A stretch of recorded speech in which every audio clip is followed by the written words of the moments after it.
Simple. Share based payment ఏమి ఉండదు. అల్టిమేట్గా షేర్ బేస్డ్ పేమెంట్ ఈ ఈ స్టాండర్డ్ ఏం చెప్తుందంటే, సో ఎంప్లాయీస్ కానీ ఎవరైనా ఎవరికైనా సపోజ్ ఈ బ్యాంకర్స్ కానీ లేకపోతే మ్యాన్ వెండర్స్ ఉంటారు, మ్యానుఫ్యాక్చరింగ్ ఎక్విప్మెంట్స్ ఇవన్నీ కొన్నప్పుడు మన దగ్గర డబ్బులు లేవు. సో మనం బిజినెస్ స్టార్ట్అప్ బిజినెస్ లాంటిది ఏదో అనుకుందాం, సపోజ్ అనుకుందాం. సో వాళ్ళకి ఏం చేస్తామంటే షేర్ బేస్డ్ పేమెంట్, అంటే షేర్స్ ఇస్తాం, లేకపోతే షేర్ బేస్ చేసుకుని ఇక్కడ రెండు ఉంటాయి. షేర్ బేస్డ్ పేమెంట్ అంటే ఏంటంటే మన కంపెనీ షేర్స్ ఉంటాయి కదా, అవన్నీ ఇస్తాం. అంటే డబ్బులు ఇవ్వకుండా షేర్స్ అని ఇస్తాం. లేకపోతే ఆ షేర్ ఒక ప్రైస్ ఉంటుంది కదా, ఆ రోజు ఉన్న ప్రైస్ ప్రకారం ఇప్పుడు సపోజ్ మనం ఎంప్లాయీస్ తీసుకుందాం సింపుల్గా. సో ఈ రోజు ఉన్న ఎంప్లాయీస్కి మనము 1000 షేర్స్ ఆఫర్ చేస్తాం. అంటే 3 ఇయర్స్లో మనము ఐపీఓకి వెళ్దాం అనుకుంటున్నాం. సో 3 ఇయర్స్ వర్క్ చేసిన వాళ్ళకి థర్డ్ ఇయర్ ఎండింగ్లో ఉన్న ప్రైస్, వాళ్ళకి ఏంటి షేర్ కావాలి, షేర్స్ ఇష్టం లేదు, నాకు డబ్బులు కావాలనుకున్నారు అనుకో, ఆ థర్డ్ ఇయర్ ఎండింగ్లో ప్రైస్ ఉంటుంది కదా, ఆ ప్రైస్ ఇస్తా అంటే సపోజ్ సింపుల్గా నేను ఒక ఎంప్లాయీ నేను ఒక ఎంప్లాయీ అన్నప్పుడు ఏం చేస్తాను నార్మల్గా. సో నాకు ప్రీమియర్ ఎనర్జీస్ అనే కంపెనీ ఒక 1000 షేర్స్ ఇచ్చింది. ఎందుకు? నెక్స్ట్ 3 ఇయర్స్ ఐపీఓ ప్లాన్ చేస్తున్నాం. సో కొంచెం టఫ్గా ఉంటుంది. సో అంటే కొంచెం వర్క్ ఎక్కువ ఉంటుంది. సో ప్లస్ అంటే మనం కూడా ఎంప్లాయీస్ కూడా ఇంట్రెస్ట్గా వర్క్ చేస్తారని చెప్పేసి నార్మల్గా షేర్స్ ఆఫర్ చేస్తారు. సో ఆ షేర్స్ ఆఫర్ చేసిన బెనిఫిట్ ఏంటంటే, అది 3 ఇయర్స్ మనం ఉంటే మన శాలరీతో పాటు ఇది బోనస్ కింద ఆ షేర్ అయితే ఎంత వాల్యూ అవుతుందో, సపోజ్ ప్రీమియర్ షేర్స్ తీసుకుంటే 1000 రూపీస్ అయినాయి. సో మనకి ఎన్ని షేర్లు ఇచ్చారు, సపోజ్ 1000 ఇచ్చారు అనుకో, 1000 × 1000 10 lakhs షేర్స్ అవుతాయి. సో 10 lakhs రూపీస్ అవుతుంది మనకి. సో ఈ ఎడిషనల్ బెనిఫిట్ లాగా. సో ఒకటి ఓనర్షిప్ పెరుగుతుంది. ఎందుకు ఇస్తారంటే నార్మల్గా ఎంప్లాయీకి కంపెనీ మీద ఓనర్షిప్ పెరుగుతుంది. సో వాళ్ళు కూడా ఇంట్రెస్ట్గా వర్క్ చేస్తారు. సో మనది అనే ఫీలింగ్ వస్తుందని చెప్పేసి కొంచెం అది ఇస్తారు. ప్లస్ నెక్స్ట్ 3 ఇయర్స్ కొంచెం వర్క్ ఎక్కువ ఉంటుంది కాబట్టి ఇప్పటి నుంచే సరే వర్క్ ఎక్కువ ఉన్న బర్డెన్ అది వాళ్ళకి మోటివేషన్లో ఉంటుంది. సరే ఇంత బోనస్ వస్తుంది, ఇంత కష్టపడితే అది ఐపీఓ లిస్ట్ అవుతాయి అని చెప్పేసి వీళ్ళు కూడా కష్టపడతారు. ఇట్లాంటి పేమెంట్స్ ఇస్తూ ఉంటాయి. దాన్ని 2 టైప్స్ ఆఫ్ పేమెంట్స్ గుర్తుపెట్టుకోండి. ఒకటి, సరే ఎప్పటి నుంచి గుర్తుపెట్టుకోండి, షేర్ బేస్డ్ పేమెంట్ అంటే 2 టైప్స్ ఆఫ్, ఈ మొత్తం చాప్టర్లో 2 టైప్స్ ఆఫ్ సంస్థ కవర్ అవుతాయి. ఏంటంటే షేర్ బేస్డ్ పేమెంట్ అంటే షేర్ ఆ రోజున్న షేర్ ప్రకారం అమౌంట్ ఇవ్వడం, అదొక type of share based payment. ఇంకొకటి ఏంటంటే ఈక్విటీ షేర్స్ ఇస్తాడు అంతే. సో దాంట్లో ప్రైస్తో సంబంధం లేదు. సో ముందే ఒక అమౌంట్ ఫిక్స్ అవుతాడు. ఆ అమౌంట్ ప్రకారం మనకి అది ఒక అన్ని షేర్స్ ఇస్తాడు. సో 10,000 20,000 30,000 ఏదో ఇస్తాడు మనకి. ఆ క్రైటీరియా ప్రకారం మన సపోజ్ 3 ఇయర్స్ వర్క్ చేస్తే మనకి 10,000 షేర్స్ ఇస్తాను కమిట్ అవుతే, ఆ 10,000 షేర్స్ 3 ఇయర్స్ అయిపోయాక ఇస్తాడు. సరే, ఇది సరే ఒక్క నిమిషం ఇప్పటి నుంచి ఫ్రెష్గానండి. సో ఈ share based payment simple. 2 types of questions ఉంటాయి. ఒకటి షేర్ బేస్డ్ పేమెంట్ అంటే షేర్ ప్రైస్ని బట్టి పేమెంట్ చేస్తారు. ఇంకొకటి ఏంటంటే ఈక్విటీ షేర్స్ అంటాం. అంటే ఆ రోజున్న ప్రైస్ ప్రకారం వాళ్ళకి ఇన్ని షేర్స్ అని చెప్పి అలొకేట్ చేస్తారు. సో చూద్దాం. SPP is an agreement. Share-based payment is an agreement in which entity agrees to pay for goods or services received in the form of its own equity shares or cash amount based on the price of its own equity shares. So SPP is an agreement. Agreement ఎవరితో enter అవుతుందంటే, ఆ entity agrees to pay for goods services received in the form of its own equity shares or cash amount based on the price. చెప్పాలి టూ అంటే అల్టిమేట్గా entity వేరే వాళ్ళతో agreement enter అవుతుంది, అగ్రి అవుతుంది. ఏంటంటే గూడ్స్ సర్వీసెస్ రిసీవ్ చేసుకుంటారు కదా, దానికి క్యాష్ పేమెంట్ కాకుండా, అంటే డైరెక్ట్ క్యాష్ కాకుండా ఓన్ షేర్స్ అని ఇస్తుంది, లేకపోతే క్యాష్ ఇస్తుంది. కానీ ఆ ప్రైస్ బేస్ చేసుకుని ఇస్తుంది. సో అంటే సపోజ్ బ్యాంకర్స్ ఉన్నారు. సో బ్యాంకర్స్కి మనకి స్టార్టప్స్లో మర్చెంట్ బ్యాంకర్స్ అంటారు, బ్యాంకర్స్ కదా మర్చెంట్ బ్యాంకర్స్. వాళ్ళు ఏం చేస్తారు, ఏంజల్స్ ఇవన్నీ కొంచెం ఉంటాయి కదా. సో ఏంజల్ బ్రోకర్స్ అంటారు. తర్వాత ఈ FIIs డిఐఎస్ ఇవన్నీ ఉంటాయి కదా, ఫారిన్ ఇన్స్టిట్యూషన్ ఇన్వెస్టర్స్. సో ఇలాంటి వాళ్ళు ఏం చేస్తారంటే కొన్ని కంపెనీస్లో ఇన్వెస్ట్ చేస్తారు. సో వాళ్ళు ఏంటి, లోన్ కింద కాకుండా ఈక్విటీ షేర్స్లో ఇన్వెస్ట్ చేస్తాడు. సో వాడికి ఏం చేస్తామంటే ఫస్ట్ డిబెంచర్స్ ఇచ్చి కాకపోతే డిబెంచర్స్కి ఏం అమౌంట్ ఇవ్వము, అంటే ఇంట్రెస్ట్ ఏం పే చేయకుండా ఫస్ట్ డిబెంచర్స్ కింద పెట్టి ఒక 5 ఇయర్స్కో 3 ఇయర్స్ తర్వాత దాన్ని ఈక్విటీ కింద కన్వర్ట్ చేస్తామంటాం. సో అట్లా ఏదైనా సరే షేర్ బేస్డ్ పేమెంట్ అంటే ఏంటి, 2 టైప్స్. ఒకటి ఈక్విటీ షేర్స్ ఇవ్వడం, లేదా ఈక్విటీ షేర్ ప్రైస్ బేస్ చేసుకుని పేమెంట్ చేయడం. సో దేనికి అగ్రెస్ట్ గా గూడ్స్ ఆర్ సర్వీసెస్ ఏదైతే రిసీవ్ చేసుకున్నాం దానికి అగ్రెస్ట్ గా క్యాష్ పేమెంట్ కాకుండా in the form of it own equity shares or cash amount based on the equal definition of whether. తర్వాత అంతా చాలా సింపుల్, ఇదేం కష్టంగా ఏమి ఉండదు. We have to understand accounting of share based payment to employees and SPP to other parties. మనకి ఎంప్లాయీస్కే problem, other పార్టీస్కి ఏముంది. సో సపోజ్ PPE కొన్నాడు అనుకో, ఏం చేస్తారు మీరు, పీపీఈ మనం షేర్ బేస్ కొన్నప్పుడు ఏం చేస్తామంటే పీపీఏ అకౌంట్ డెబిట్ టు నార్మల్గా వెండర్ అకౌంట్ అని చెప్పి రాస్తాం మనం నార్మల్గా అయితే. ఇక్కడ వెండర్ అకౌంట్ కాకుండా PPA account debit to SPB reserve account, ఎందుకంటే వాడికి షేర్స్ ఇవ్వాలి మనం. సో అల్టిమేట్గా ఎస్పీబీ రిజర్వ్ అని ఒకటి క్రియేట్ చేసి అల్టిమేట్గా ఆ 3 ఇయర్స్ ఏదైతే టైం ఉంటుందో టైం తర్వాత వాడికి మనం ఈక్విటీ షేర్స్ ఇచ్చేస్తాం. సరే, ఇక్కడ మెయిన్ కాంప్లికేటెడ్ థింగ్ ఏమైనా ఉందంటే కొంచెం ఇంపార్టెంట్ ప్లస్ కొంచెం మొత్తం కాన్సెప్ట్ అంతా ఏముంటుందంటే ఎస్పీబీ టు ఎంప్లాయీసే ఉంటుంది. సో ఎంప్లాయీస్లో మళ్ళీ 2 టైప్స్ చెప్పాయి. ఎస్పీబీ టు ఒకటి ఏంటంటే ఈక్విటీ షేర్స్ ఇవ్వడం బోనస్ కింద, ఇంకొకటి ఏంటంటే మనకి ఎస్పీబీ టు ఎంప్లాయీస్ అంటే చెప్పా కదా, ఒకటి ఈక్విటీ షేర్స్ ఇవ్వడం, లేకపోతే 3 ఇయర్స్ తర్వాత ఆ రోజున్న ప్రైస్ ఈక్విటీ ప్రైస్ బేస్కుని పేమెంట్ చేయడం. సో ఇప్పుడు చూద్దాం. సో ఫస్ట్ అంతా ఈక్విటీ షేర్సే ఉంటుంది. అది అర్థమైతే మీకు ఎస్పీబీ షేర్ బేస్డ్ పేమెంట్ ఏమి ఉండదు, అది పేమెంట్ లైబిలిటీ, అది నథింగ్ బట్. సో అది పెద్ద ఏమి ఉండదు, జస్ట్ ఈక్విటీ షేర్స్. ఈసాప్స్ అంటాం సింపుల్గా, మనకి ఈసాప్స్ అనే కామన్గా వాడతాం. So ESOPs employee stock option scheme అని చెప్పేసి పెడతాము. సో అది ఇంపార్టెంట్. సరేలే, చూద్దాం. First definitions. సో పీపీ అంటే ఏంటి, అలా మీరు తర్వాత కమెన్స్మెంట్ డేట్ ఏంటి. సో మనం ఇవన్నీ చూసాం కదా దీంట్లో. కమెన్స్మెంట్ డేట్ అదే బారోయింగ్ కాస్ట్లో వాటిలో కమెన్స్మెంట్ డేట్ ఎప్పుడు, ఎండింగ్ డేట్ ఎప్పుడు, సో తర్వాత ఎప్పుడు క్యాపిటలైజ్ చేయాలి, ఎప్పుడు మనం పిఎన్ఎల్ రైట్ ఆఫ్ చేయాలి. సో అవన్నీ కావాలంటే ఫస్ట్ మనకి బేసిక్ ఐడియా ఉండాలి ఏదైనా సరే. సో దీంట్లో కొన్ని డేట్స్ ఉంటాయి, అది ఇంపార్టెంట్. కొన్ని డేట్స్ కొన్ని పీరియడ్స్ అని ఉంటాయి, అవి ఇంపార్టెంట్. గ్రాండ్ డేట్ అంటే ఏంటంటే ఎప్పుడైతే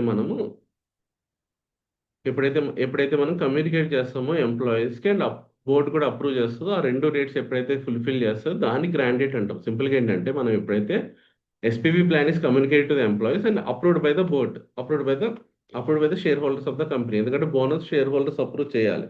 సో ఒకటి కమ్యూనికేట్ టు ఎంప్లాయీస్ చేయాలి, approved by the shareholders. So grant డేట్లో ఇక్కడ మన అకౌంటింగ్ ఎంట్రీ ఏమి ఉండదు, గుర్తుపెట్టుకోండి మీరు. సో ఓకే, గ్రాండెడ్ అప్పుడు ఎంట్రీస్ ఏమి ఉండవు. గ్రాండెడ్ అనేది ఎందుకు, మనకి లీజెస్ లో కూడా కాంట్రాక్ట్ కమెన్స్మెంట్ డేట్ అని ఒకటి ఉంది, లేకపోతే కాంట్రాక్ట్ డేట్ అని చెప్పేసి ఉంటుంది. దాంట్లో ఏంటంటే జస్ట్ మనం అగ్రిమెంట్ ఉందా లేదా, కాంట్రాక్ట్ ఉందా లేదా అని జస్ట్ చెక్ చేసుకుంటాం. అలాగే ఇక్కడ కూడా ఎంట్రీస్ ఏం పడదు, కానీ ఈ గ్రాండెడ్ చాలా ఇంపార్టెంట్, ఎందుకంటే ఇక్కడ ఉన్న ఫేర్ వాల్యూ తీసుకుని మనం అకౌంటింగ్ చేస్తాం. సో గ్రాండెడ్ ఏంటో చెక్ చేసుకోవాలి. గ్రాండెడ్ ఇప్పుడు అల్టిమేట్ గా అంటే రెండు కండిషన్స్ ఫుల్ఫిల్ చేయాలి. ఒకటి మనం ఎంప్లాయీస్ కమ్యూనికేట్ చేసిన date and approved by the shareholders. So vesting condition అంటే ఏంటి, condition to be fulfilled by the employees to receive the SBP share based payment. Vesting condition అంటే సింపుల్గా ఒక ఒక ఎగ్జాంపుల్ చెప్తాను. ఒక ఎంప్లాయీ 3 ఇయర్స్ వర్క్ చేస్తే వాడు eligible for the share based payment అన్నాం. ఆ 3 ఇయర్స్ కండిషన్ ఉంది కదా, దాన్ని వెస్టింగ్ కండిషన్ అంటాం.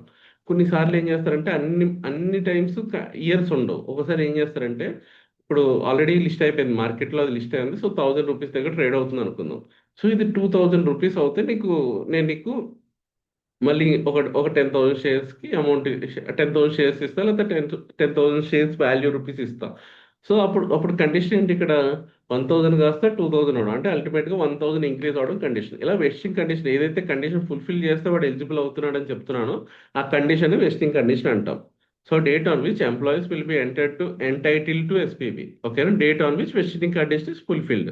సో ఆ కండిషన్ ఫుల్ఫిల్ చేస్తేనే దాన్ని వెస్టింగ్ డేట్ అంటాం, అంటే అప్పుడు కంప్లీట్ అయినా.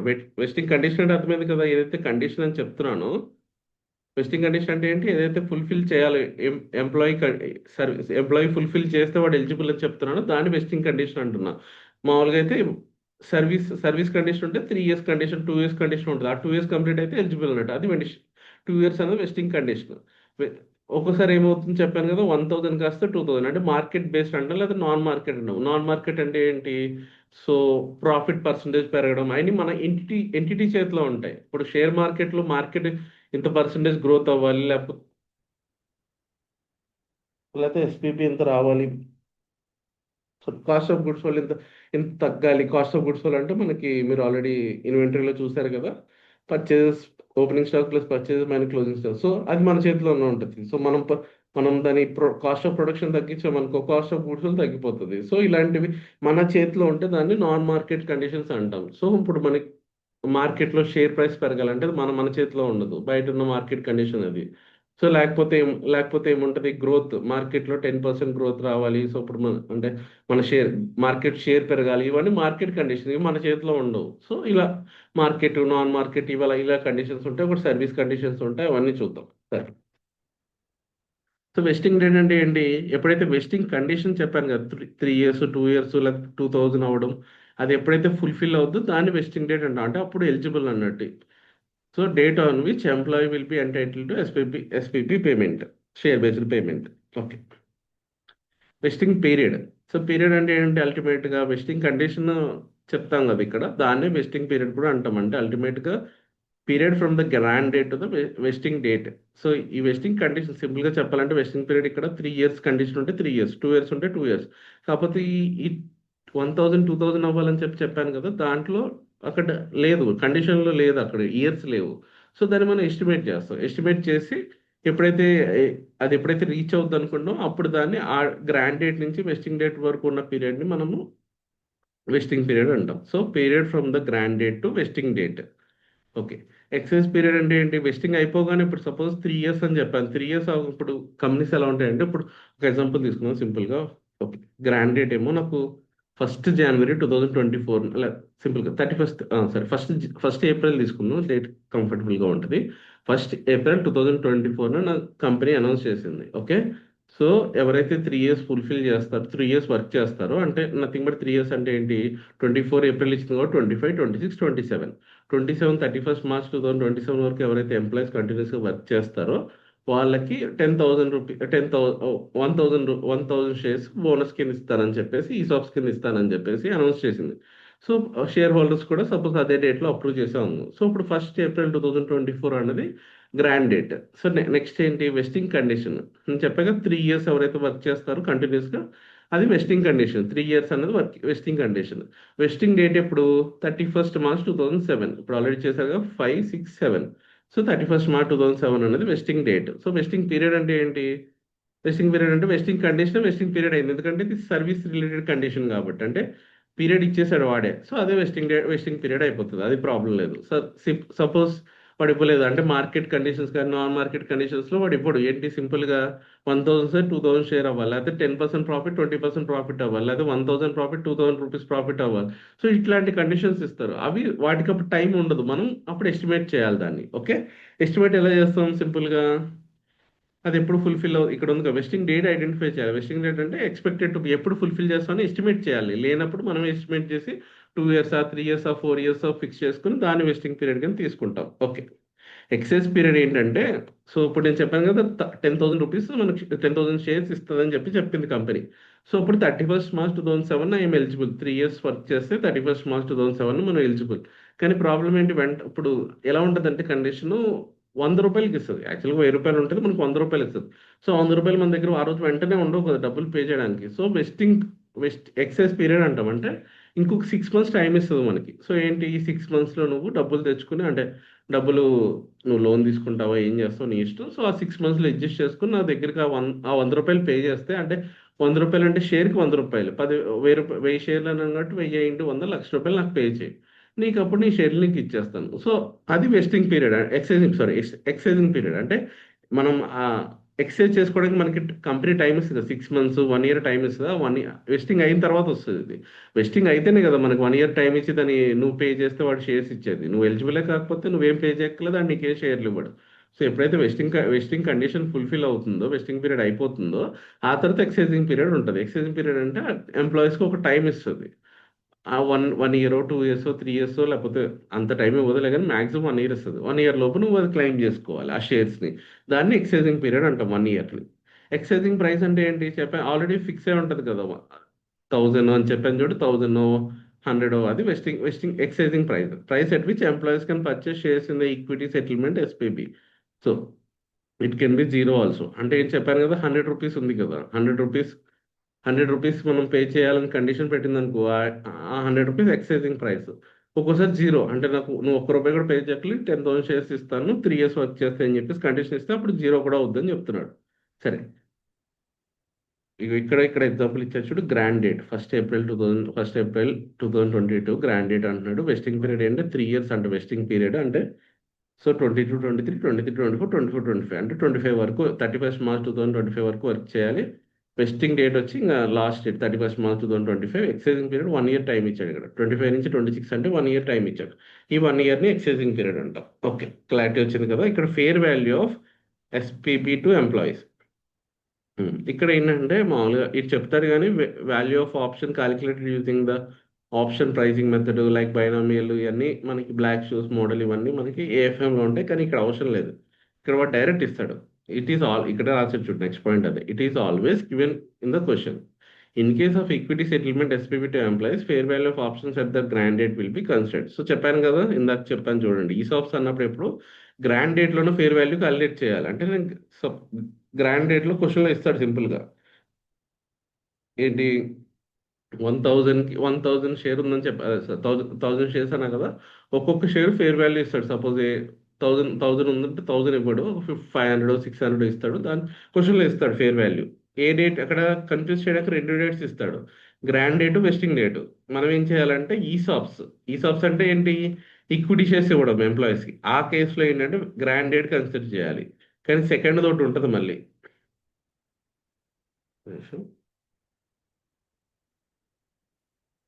In case of cash settlement చెప్పాక ఇంకొకటి ఏంటి ఒకటి ఈక్విటీ షేర్స్ ఇవ్వడం. ఈక్విటీ షేర్స్ ఇచ్చినప్పుడు ఏంటంటే మనకి ఏ తలనొప్పి లేదు అంటే డబ్బులు బయటకు వెళ్ళదు కాబట్టి ప్రొవిజన్స్ పెట్టడం లైబిలిటీస్ పెట్టడం అనే కాన్సెప్ట్ ఉండదు. రైట్గా రిజర్వ్ పెడతాము. రిజర్వ్ ఏంటంటే అది దాని వాల్యూ చేంజ్ అయినా పెరిగినా మనకు సంబంధం లేదు ఎందుకంటే మనకి క్యాష్ అవుట్ఫ్లో ఏమి ఉండదు. జస్ట్ మనకి మనం మనం ఇచ్చినప్పుడు గ్రాండ్ డేట్ తీసుకుంటాం తర్వాత మనం ఇంకా దాని తర్వాత ఇంక్రీజ్ అయినా డిక్రీజ్ అయినా మనకు సంబంధం ఉండదు ఎందుకంటే మనం డబ్బులు పే చేయక్కర్లేదు.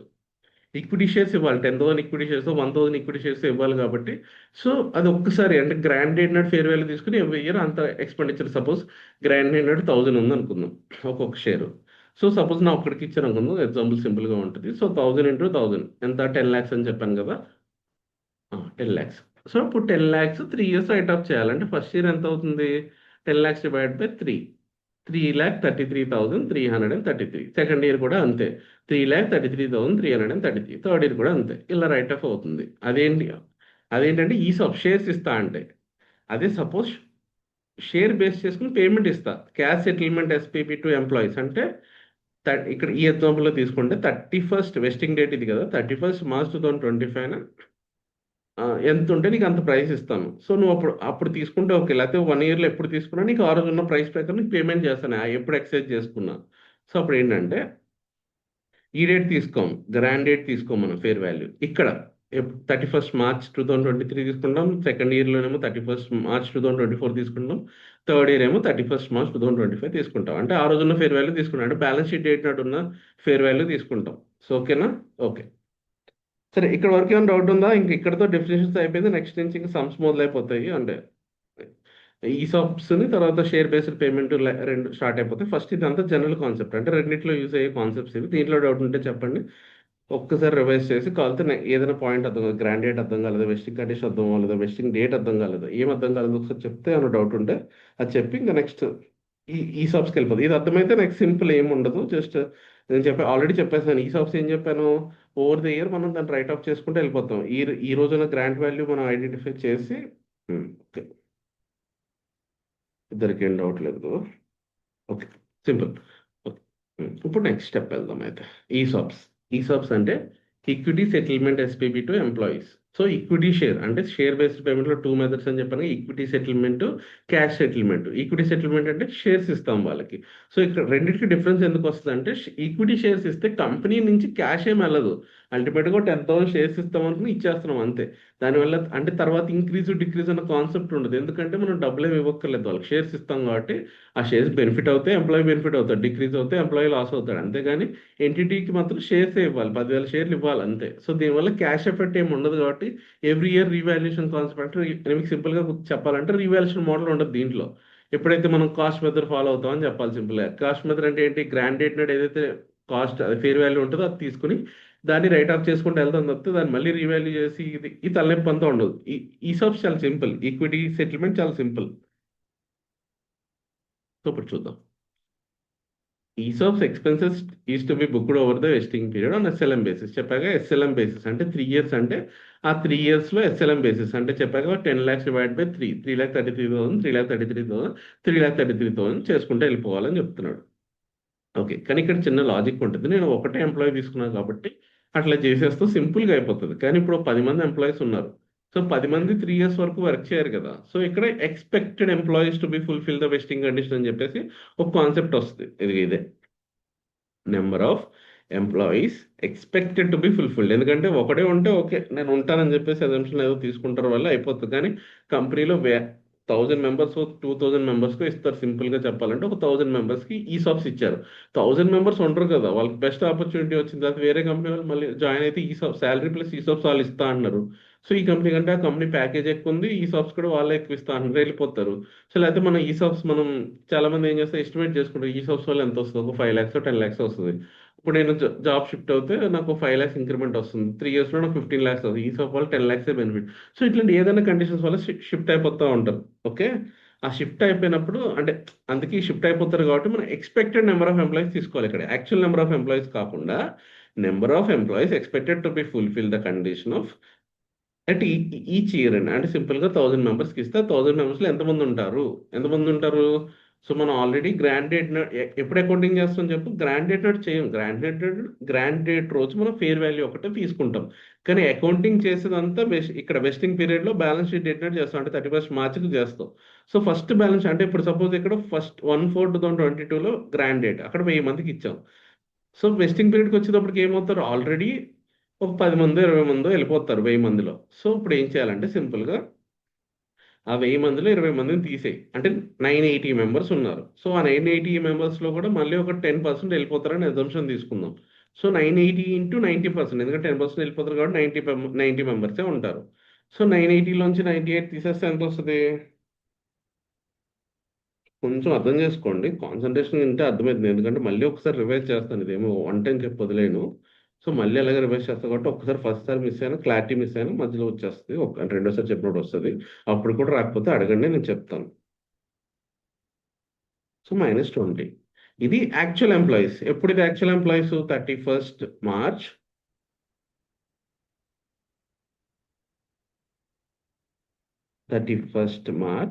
2023, అంతే కదా. 2023 ఫస్ట్ ఇయర్ ఎండింగ్ ఎప్పుడు 23. మనం అకౌంటింగ్ చేసేది మా బ్యాలెన్స్ షీట్ నాడు గ్రాండ్ డేట్ నాడు నో ఎంట్రీ, ఇక్కడ no entry.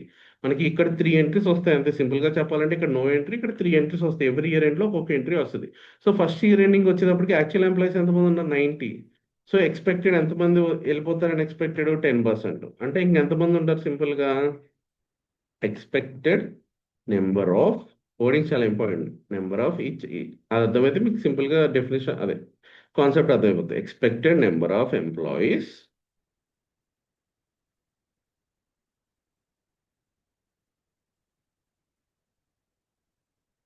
expected to fulfill the vesting condition.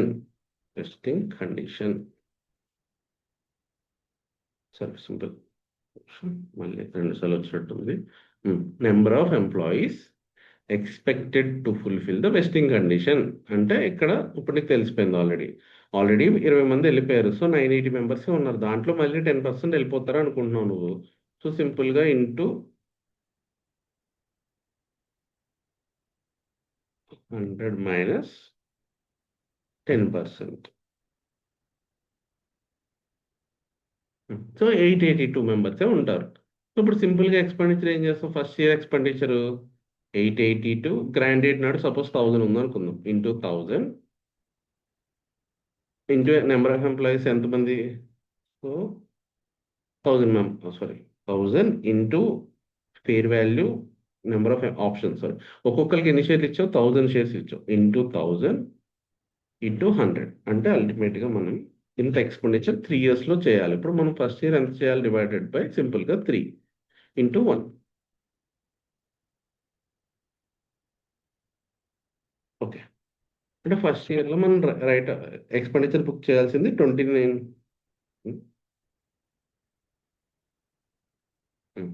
2,94,00,000 book చేయాలి.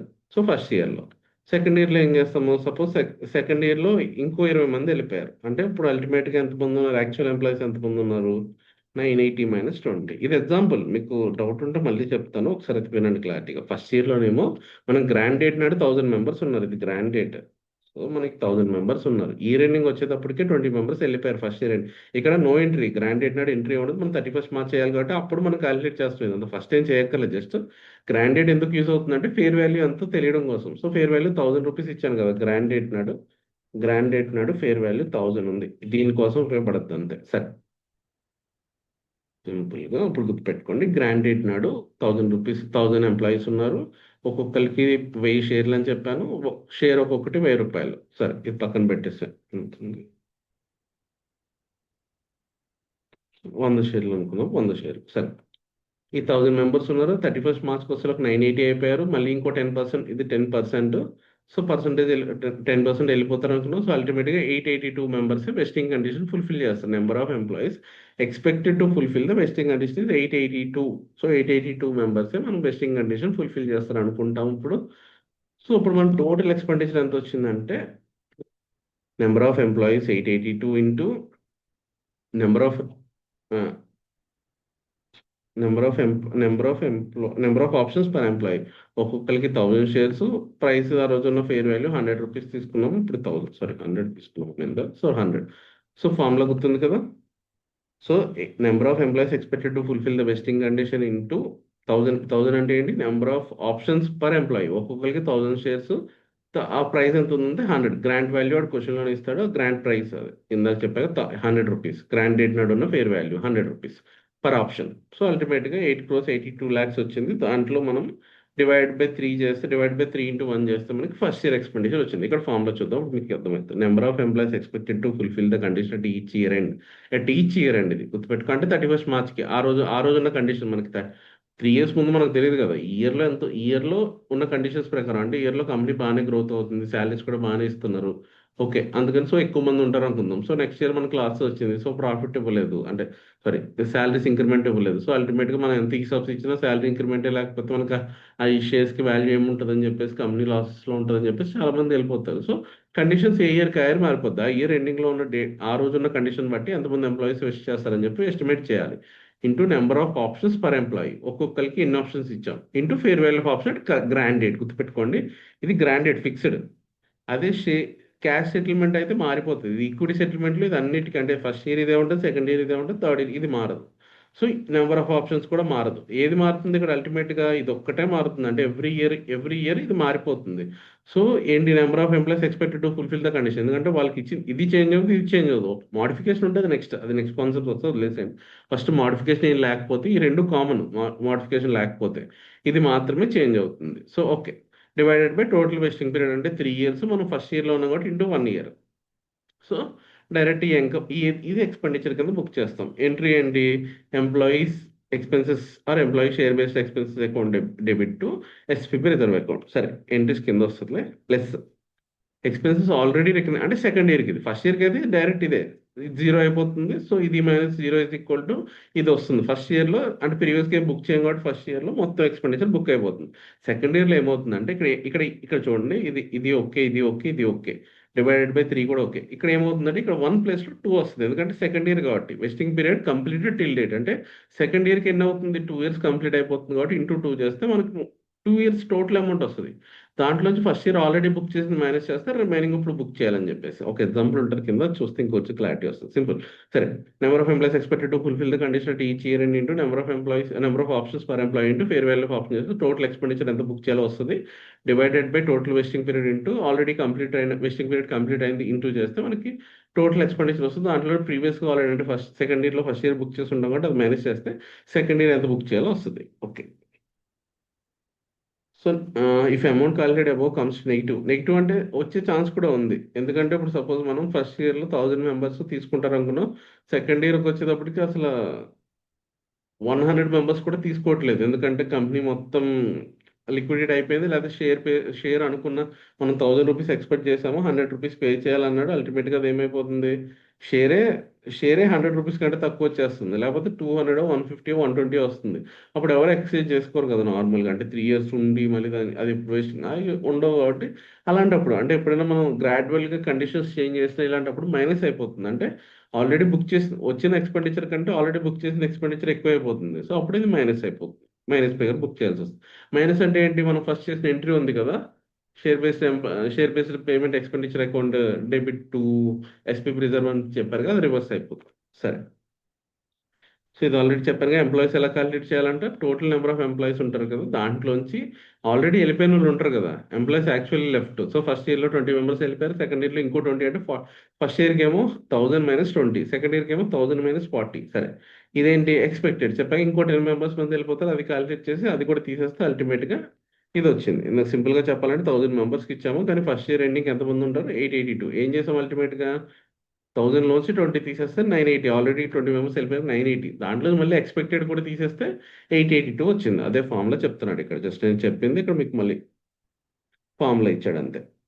సో టోటల్ వెస్టింగ్ పీరియడ్ అంటే చెప్పాను కదా, సర్వీస్ కండిషన్ ఉంటేనేమో సర్వీస్ కండిషన్ వెస్టింగ్ పీరియడ్ అవుతుంది. అది కాకుండా నాన్ మార్కెట్ మార్కెట్ అని చెప్పాను కదా, నాన్ మార్కెట్ అంటే ఏంటి, సో కంపెనీ ఎంటిటీ చేతిలో ఉంటాయి ఇవి. దాన్ని అంటే సపోజ్ ప్రాఫిట్ పెరగాలన్నా, లేకపోతే సేల్స్ పెరగాలన్నా, లేకపోతే కాస్ట్ తగ్గించాలన్నా, ఇవన్నీ ఎంటిటీ చేతిలో ఉంటాయి. ఇవి non market conditions. Market conditions ఏంటి, మార్కెట్ మార్కెట్ అంటే ఏంటి, సింపుల్గా చెప్పాలంటే షేర్ మార్కెట్ కానీ, లేకపోతే మన నార్మల్ బయట ఇండస్ట్రీ మార్కెట్ అంటాం, అంటే గ్రోత్, ఇంత గ్రోత్ అవ్వాలి ఇవన్నీ ఉంటాయి కదా. సో సింపుల్గా ఏంటంటే మన చేతిలో లేని, మార్కెట్ చేతిలో, మార్కెట్ ప్రైస్ ఇంక్రీజ్ అవ్వాలన్నా, మార్కెట్ గ్రోత్ ఇంక్రీజ్ అవ్వాలన్నా మన చేతిలో ఉండదు కాబట్టి, సో దాన్ని మార్కెట్ లింక్డ్ అంటాం.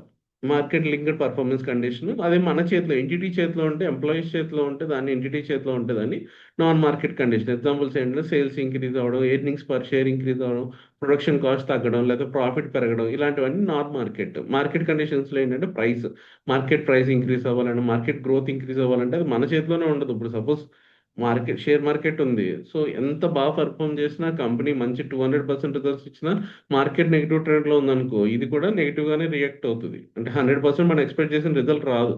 అంటే 200% ప్రాఫిట్ రాగానే మన షేర్ 200% అవ్వదు.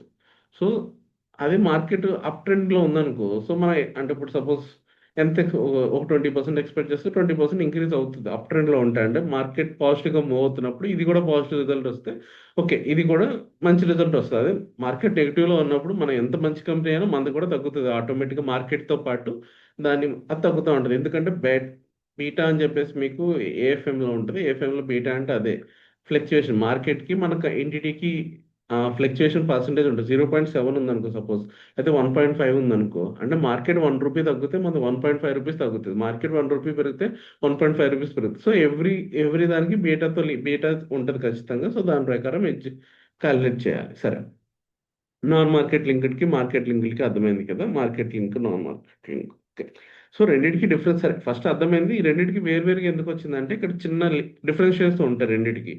సో ఏంటంటే ఇక్కడ total vesting period first step రెండింటికి సేమ్. ఏం చేయాలి ఫస్ట్, ఈ రెండు సర్వీస్ కండిషన్ కాదు కాబట్టి ఖచ్చితంగా ఎస్టిమేట్ చేయాలి. సో రెండింటికి సేమ్ ఉంటుంది చూడండి, total vesting period will be expected period of achieving the target. So estimate చేయాలంటే ఆ పీరియడ్ ఎప్పుడు కంప్లీట్, అదే ఆ టార్గెట్ ఎప్పుడు అచీవ్ చేస్తారు అని చెప్పేసి రెండింటికి ఎస్టిమేట్ చేయాలి. మార్కెట్ అయినా నాన్ మార్కెట్ అయినా ఎస్టిమేట్ చేయాలి, ఎందుకంటే ఉండదు. అదే సర్వీస్ కండిషన్ 3 ఇయర్స్ కాబట్టి మనకు 3 ఇయర్స్ తెలుసు, సో ఇంక ఎస్టిమేట్ అన్న కాన్సెప్ట్ లేదు. కానీ ఇక్కడ మనకు తెలియదు, మనకి ఏదో ఒక టార్గెట్ ఇచ్చినట్టు టార్గెట్ ఎన్ని ఇయర్స్లో అచీవ్ చేస్తున్నామో చెక్ చేసుకోవాలి. 3 years. Okay, next total vesting period will be revised at each year and ఇది ఇంపార్టెంట్.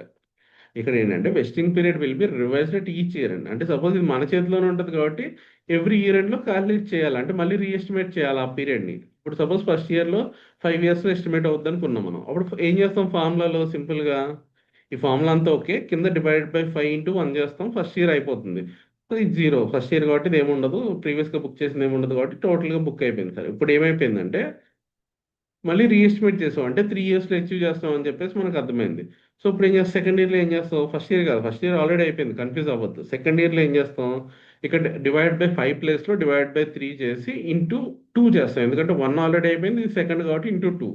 అంటే అల్టిమేట్గా ఇక్కడ ఒక అమౌంట్ వస్తుంది, ఫస్ట్ ఇయర్ బుక్ చేస్తాం, ఫస్ట్ ఇయర్ ఆల్రెడీ బుక్ చేసింది ఉంది కదా, క్యాలిక్యులేట్ చేస్తాం, 5/5 × 1 చేస్తే ఫస్ట్ ఇయర్లో చేసింది అది మైనస్ అయిపోతుంది, అల్టిమేట్గా ఇయర్ ఎంత బుక్ అవ్వాలో తెలుస్తుంది. సో దానికోసం అంటే ఇది ఎవ్రీ మంత్ ఎవ్రీ ఇయర్ ఈ కింద వెస్టింగ్ పీరియడ్ మారిపోతా ఉంటుంది, గుర్తుపెట్టుకోండి. సో ఏది నాన్ మార్కెట్ కండిషన్స్లో. మార్కెట్ కండిషన్లో ఏమంటున్నాడు, change in expectations of a target achieved at each year and will be ignored అంటే ఏంటి, నువ్వు ఒక ఫస్ట్ 5 ఇయర్స్ చేసుకున్నావు, క్యాలిక్యులేట్ చేసావు కదా, దాని ప్రకారం ఫాలో అయిపో. తర్వాత మళ్ళీ 2 ఇయర్స్ 3 ఇయర్స్ 2 ఇయర్స్ 1 ఇయర్ ఇవన్నీ మర్చిపో, అంటే దాన్ని ఇగ్నోర్ చేయమంటున్నాడు, ఫర్గెట్ చేయమంటున్నాడు మొత్తం. Next as per entities expectation target will not be achieved. So ఇప్పుడు మన చేతిలో ఉందని చెప్పాను అచీవ్ చేసాం. ఇప్పుడు ఏంటి, అసలు మళ్ళీ రీకాలిక్యులేట్ చేస్తే అసలు మనం అబ్బో అసలు అవ్వట్లేదు. అది మనం ఏదో పెద్ద టార్గెట్ పెట్టుకున్నాం. సో ఇప్పుడేమో మార్కెట్ కండిషన్స్ అన్ని రివర్స్ అయిపోయినాయి. సింపుల్గా చెప్పాలంటే మన సిల్వర్ ఇండస్ట్రీ అనుకుందాం. సిల్వర్ ప్రైస్ ఇప్పుడు 5 lakhs 6 lakhs అయిపోయింది. మన ప్రాఫిట్ ఖచ్చితంగా అంటే మన రా మెటీరియల్, సపోజ్ మన రా మెటీరియల్ సిల్వర్ అనుకుందాం. సో ఇప్పుడు ఏమవుతుంది మనం, సో ఇదంతా మార్కెట్ అప్ ట్రెండ్ లోనే ఉంది. ఇది మళ్ళీ కిందకి 2 lakhs 1 lakh వస్తాం కష్టం కాబట్టి సో మనం ఆ టార్గెట్ అచీవ్ చేయలేమని చెప్పేసి డిసైడ్ చేసుకున్నాం. సో అప్పుడు ఏం చేస్తాం ఇంకా, సో మొత్తం మొత్తం ఎక్స్పెండిచర్ ఉంది కదా టిల్ డేట్ అది రివర్స్ చేసేయి. ఎందుకంటే ఇంక అచీవ్ చేయట్లేదు. సో ఇంక ఎంప్లాయీస్ కి మనం బోనస్ ఇవ్వక్కర్లేదు, ఆ షేర్స్ ఇవ్వక్కర్లేదు. సో మొత్తం ఇప్పుడు దాకా బుక్ చేసిన ఎక్స్పెండిచర్ ఎంట్రీస్ ఉన్నాయి కదా అవి రివర్స్ చేసేసాయి. Employee benefit expenditure to SPP reserve SPP reserve expenses account అని చెప్పి చెప్పాక ఏదైతే అది రివర్స్ చేసేసేయాలి.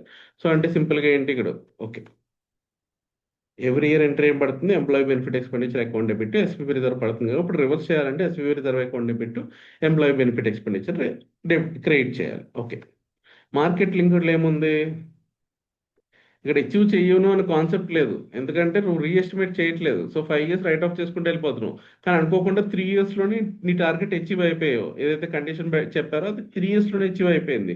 సో ఇప్పుడు ఎప్పుడైతే అచీవ్ అయిపోయిందో అప్పుడు రైట్ ఆఫ్ చేసి అంతే. అంటే మొత్తం ఇప్పుడు సపోజ్ ఇక్కడ ఇక్కడ ఫార్ములాలో ఏం చేయాలంటే, ఈ ఫార్ములాలో ఇక్కడ మీకు అర్థమవుతుందో నాకు తెలిసి ఇక్కడ నాన్ మార్కెట్కి మార్కెట్కి ఈ వెస్టింగ్ పీరియడ్ చేంజ్ అవుతుంది.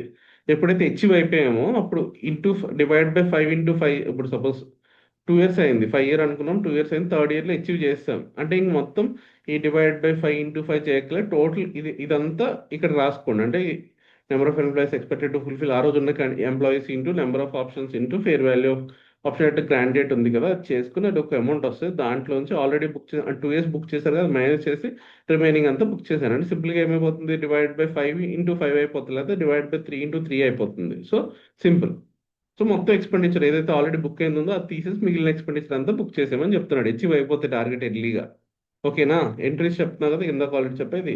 Employee benefit expenditure account debit SP reserve అంటాడు. ఒక్కోసారి క్వశ్చన్స్ లో ఎంప్లాయీ బెనిఫిట్ ఎక్స్పెండిచర్ బదులుగా షేర్ బేస్డ్ ఎక్స్పెన్స్ అని ఇలా ఏదో ఓడి చేస్తారు. అల్టిమేట్ గా ఎంప్లాయీ బెనిఫిట్.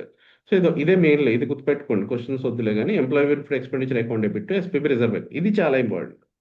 ఎందుకంటే ఈక్విటీ కాబట్టి ఎస్పీబీ రిజర్వ్ అంటున్నాం. అదే క్యాష్ అనుకో ఎస్పీబీ లైబిలిటీ అంటాం. రిజర్వ్ ప్లస్ లో లైబిలిటీ వస్తుంది. రెండింటికి మళ్ళీ అక్కడ కన్ఫ్యూజ్ అవ్వద్దు. ఇక్కడ ఎస్పీబీ రిజర్వ్ ఎందుకంటే మనం అల్టిమేట్ గా ఇక్కడ చెప్పాను క్యాష్ పేమెంట్ ఏం చేయక్కర్లేదు, ఇది ఈక్విటీ లాగా. సో ఫిక్స్డ్ అమౌంటే ఉంటుంది.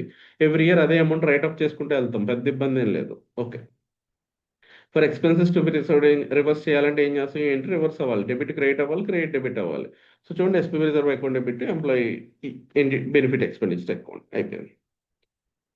So during exercising period exercise చేసుకుంటున్నాడు అంటే ఏం చేస్తాడు చెప్పాను కదా, 1000 shares ఎక్సైజ్ చేసుకున్నాడు అంటే మనం ఆల్రెడీ 100 రూపీస్ ఉంటుంది. సపోజ్ 100 రూపీస్ పెట్టాం మనం, 1000 రూపీస్ షేర్స్కి 100 రూపీస్కే ఇస్తున్నాం మనం వాడికి. అంటే 100 రూపీస్ మనకు పే చేయాలి, మనం వాడికి షేర్స్ ఇస్తాం. సో ఇక్కడ చూడండి మనకు డబ్బులు 100 రూపీస్ వస్తాయి కాబట్టి per share bank account debit. ఆ ప్రైస్ ఏంటది ఎక్సైజ్ ప్రైస్. ఎక్సైజ్ ప్రైస్ అంటే ఇందాక చెప్పాను కదా ఎంప్లాయీస్ ఎంతైతే పే చేయాలో దాన్ని దాన్ని ఎంటైటిల్ చేసుకోవాలంటే సో దాన్ని ఎక్సైజ్ ప్రైస్ అంటాం. సో బ్యాంక్ అది మనకి డబ్బులు వస్తాయి, కంపెనీకి డబ్బులు వస్తాయి. సరే ఇప్పుడు మనం వాళ్ళకి ఏమి ఇస్తున్నాము, ఈక్విటీ షేర్స్ ఇస్తున్నాం అంటే రెండు వస్తాయి. ఈక్విటీ షేర్ క్యాపిటల్ వస్తుంది, సెక్యూరిటీస్ ప్రీమియం కూడా వస్తుంది.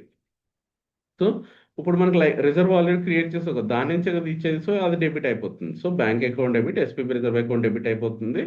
సో మన ఈక్విటీ షేర్స్ సెక్యూరిటీస్ ప్రీమియం ఇచ్చేస్తాం. సో ఇంకా రిమైనింగ్ అమౌంట్ ఉంటుంది కదా ఏదైనా అంటే ఇంకా ఎక్స్ట్రా అమౌంట్ ఏమైనా ఉంటే దాన్ని మనం డైరెక్ట్గా అది ఎప్పుడు ఉంటుంది, SP reserve balance employees not exercise అంటే ఎవరైనా ఎక్సైజ్ చేసుకోకపోతే అది అమౌంట్ ఉంటుంది కదా దాన్ని మనం మెసేజ్ చేస్తున్నారు పరీక్ష.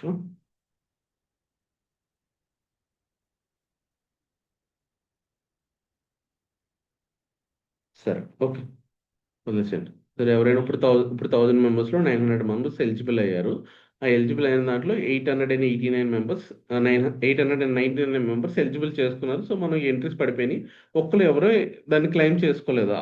ఆ ఒక్క మెంబర్స్ రిలేటెడ్గా అమౌంట్ ఉంటుంది ఎస్పీ రిజర్వ్ మొత్తం ఇంకా లైబిలిటీ అయిపోయింది కూడా డెబిట్ చేసాం. ఎక్సైజింగ్ పీరియడ్లో ఎవరు క్రియేట్ చేసుకోలేకపోతే అంటే ఎవరో క్లెయిమ్ చేసుకోకపోతే వాళ్ళది ఇంకా రిటైన్ ఎర్నింగ్స్కి మూవ్ చేసేస్తున్నాం. సేమ్ మనకి ఇది గుర్తుందా, రిటైన్ ఎర్నింగ్స్కి దేన్ని మూవ్ చేసాం మనం, రీవాల్యుయేషన్ సర్ప్లస్.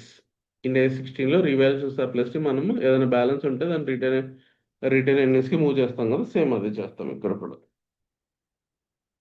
సరే, modification or repricing of entities. Modification, ఎప్పుడైనా మోడిఫికేషన్ అనేది నార్మల్గా ఏం చేస్తాం మనం, ఆ రోజున్న బ్యాలెన్స్ ఎంతో ఫైండ్ అవుట్ చేసి ఆ రివైజ్డ్ అమౌంట్ని బైఫ్రికేట్ చేయడం, ఇవన్నీ కాన్సెప్ట్స్. సరే, అక్కడ ఇక్కడ కూడా అలాగే ఉంటుంది, కొంచెం డిఫరెంట్ ఉంటుంది. సరే, if entity decreases the exercising price of the ESOPs, అంటే అల్టిమేట్గా ఈసాప్స్ ప్రైస్ డిక్రీజ్ చేసింది, అప్పుడు ఎవరికి బెనిఫిట్? ఎంప్లాయీకి బెనిఫిట్. అదే రివర్స్ కేసు, ఇప్పుడు ఏంటంటే మనం యాక్చువల్గా 100 రూపీస్ అని పెట్టాం కదా ఇందాక, సింపుల్గా చెప్పాలంటే. సో 100 రూపీస్ కాస్త ఇప్పుడు షేర్ చూస్తే మనం 1000 వస్తుంది అనుకున్నాం, ఇప్పుడు 2000 వస్తుంది ఆ షేర్ వల్ల. సర్లే, మనం ఈ షేర్ ప్రైస్ కూడా అంటే ఎక్స్చేంజింగ్ ప్రైస్ కూడా 100 కాస్త 200 చేసాం అనుకుందాం. అప్పుడు అది ఎవరికి బెనిఫిట్? ద ఎంటిటీలు ఇంక్రీజ్ ద ప్రైస్ వల్ల ఎవరికి బెనిఫిట్ ఉంటుంది? ఎంటిటీకి బెనిఫిట్ ఉంటుంది, ఎందుకంటే వాళ్ళకి ఎక్కువ డబ్బులు వస్తాయి కాబట్టి. సో అది ఇగ్నోర్ చేయాలి, ఏదైతే ఎంటిటీకి బెనిఫిట్ అవుతుందో ఆ పార్ట్ని ఇగ్నోర్ చేయాలి, అంటే దీనికి అకౌంటింగ్ చేయకూడదు. సో ఇక్కడ మన ఇక్కడతో అయిపోయింది, ఇగ్నోర్ దిస్ మోడిఫికేషన్. ఈ మోడిఫికేషన్కి అకౌంటింగ్ ట్రీట్మెంటే చేయకూడదు, ఇంకా అది ఇగ్నోర్ అని చెప్పి రాసేస్తాం. ఎందుకంటే ఇది decrease the fair value of option వల్ల ఏమవుతుందంటే అల్టిమేట్గా ఎంటిటీకి బెనిఫిట్ అవుతుంది కాబట్టి ఎంప్లాయీకి ఏమో అది బెనిఫిట్ డిక్రీజ్ అవుతుంది. సో దీనికి అకౌంటింగ్ చేయకూడదు, దీనికి ఏం ప్రాబ్లం లేదు. బెనిఫిట్, ఎంప్లాయీకి బెనిఫిట్ ఎప్పుడు అవుతుంది? ఎక్సైజింగ్ పీరియడ్ కానీ, సరే ఎక్సైజింగ్ పీరియడ్ కాన్సెప్ట్ ఉండదు, ఎక్సైజ్ ప్రైస్ ఒకటే ఉంటుంది ఇక్కడ యాక్చువల్గా. సో ఎక్సైజింగ్ ప్రైస్ తగ్గించాం, అప్పుడు మాత్రమే ఎంప్లాయీకి బెనిఫిట్ ఉంటుంది. సరే, ఇప్పుడు it is an increase in the benefit of employee, that is increase in the fair value of option. So option fair value పెరుగుతుంది ఇప్పుడు అల్టిమేట్గా. Okay, accounting of original plan will continue normally as it is. Accounting of original plan will continue normally, అంటే అర్థమైంది కదా, పైన చేసిన accounting ఏదైతే ఉందో 1/3 into 2, 5/2, ఇది నార్మల్గా చేసేసుకో. ఇది సపరేట్గా రికార్డ్ చేయమని చెప్తున్నాడు. ఈ మోడిఫికేషన్ వల్ల బెనిఫిట్ వెళ్తుంది కదా, దానికి సపరేట్ అకౌంటింగ్ ఫాలో అవ్వమని చెప్తున్నాడు. సింపుల్గా చూడండి, fair value of modified or repriced option or modification date, అంటే సేమ్ మళ్ళీ ఆ రోజున్న ప్రైస్ ఉంటుంది కదా. సపోజ్ ఇప్పుడు మనం ఇందాక ఎగ్జాంపుల్లో 100 రూపీస్ తీసుకున్నాం గ్రాండ్ రేట్ నాట్ ప్రైస్, ఇప్పుడు రివైజ్ చేసినప్పుడు ఒక 120 అయింది, అంటే ఎక్సెస్ ప్రైస్ తగ్గించాం కాబట్టి గ్రాండ్ ఈ ఫేర్ వాల్యూ ఆఫ్ ఆప్షన్ పెరుగుతుంది, 20 రూపీస్ అయింది, 120 రూపీస్ అయింది. ఈ 20 రూపీస్ ఉంటుంది కదా, fair value of modified or reprice option on modification date minus fair value of original option modification date. So fair value of original ఏమో 100, అదేమో 120 minus 100, అంటే ఈ 120 రూపీస్ అడిషనల్గా బెనిఫిట్ అవుతున్నారు కాబట్టి ఈ 20 రూపీస్ రిమైనింగ్ ఇయర్స్, అంటే సపోజ్ ఆల్రెడీ 2 ఇయర్స్ అయిపోయింది అనుకుందాం, 5 ఇయర్స్లో 2 ఇయర్స్ అయిపోయింది. సో సెకండ్ ఇయర్ ఎండింగ్ లో చేంజ్ అవుతుంది, అప్పుడు మిగిలిన, సారీ థర్డ్ ఇయర్ ఎండింగ్ లో చేంజ్ అవుతుంది, ఇంకా 3 ఇయర్స్ ఉంటుంది కాబట్టి 3 ఇయర్స్కి ఎక్స్పెండిచర్. ఈ 20 రూపీస్, ఈ 100 ఏమో నార్మల్గా రైట్అప్ చేస్తాం, ఈ 20 రూపీస్ ఏమో రిమైనింగ్ ఇయర్కి రైట్అప్ చేస్తాం. అదే ఇస్తారు చూడండి. Modification will be treated as separate plan. That is, fair value of option will be recognized as an expense over the remaining vesting period on SLM basis. Remaining అంటే ఫైవ్ ఇయర్స్లో 2 years అయిపోయింది, third ఇయర్లో change అవుతుంది కాబట్టి 3 years divide by 3 చేయాలి, 20 divide by 3 చేయాలి. 20 అంటే only 20 అని కాదు దీని అర్థం. సో మన ఫార్ములా ఉంది కదా, number of employees expected to be fulfil the vesting condition into number of option per employee into fair value of option on grant date.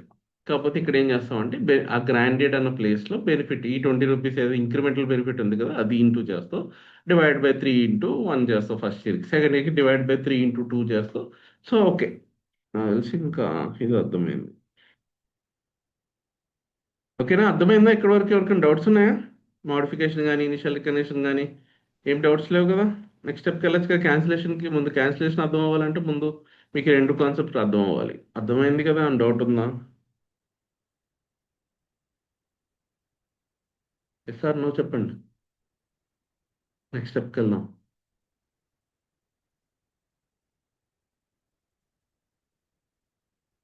విన్నారా? క్లాస్ పడుకున్నారు ఇద్దరు? ఓకే ఓకే, వచ్చినాయి రిప్లైస్. Okay good.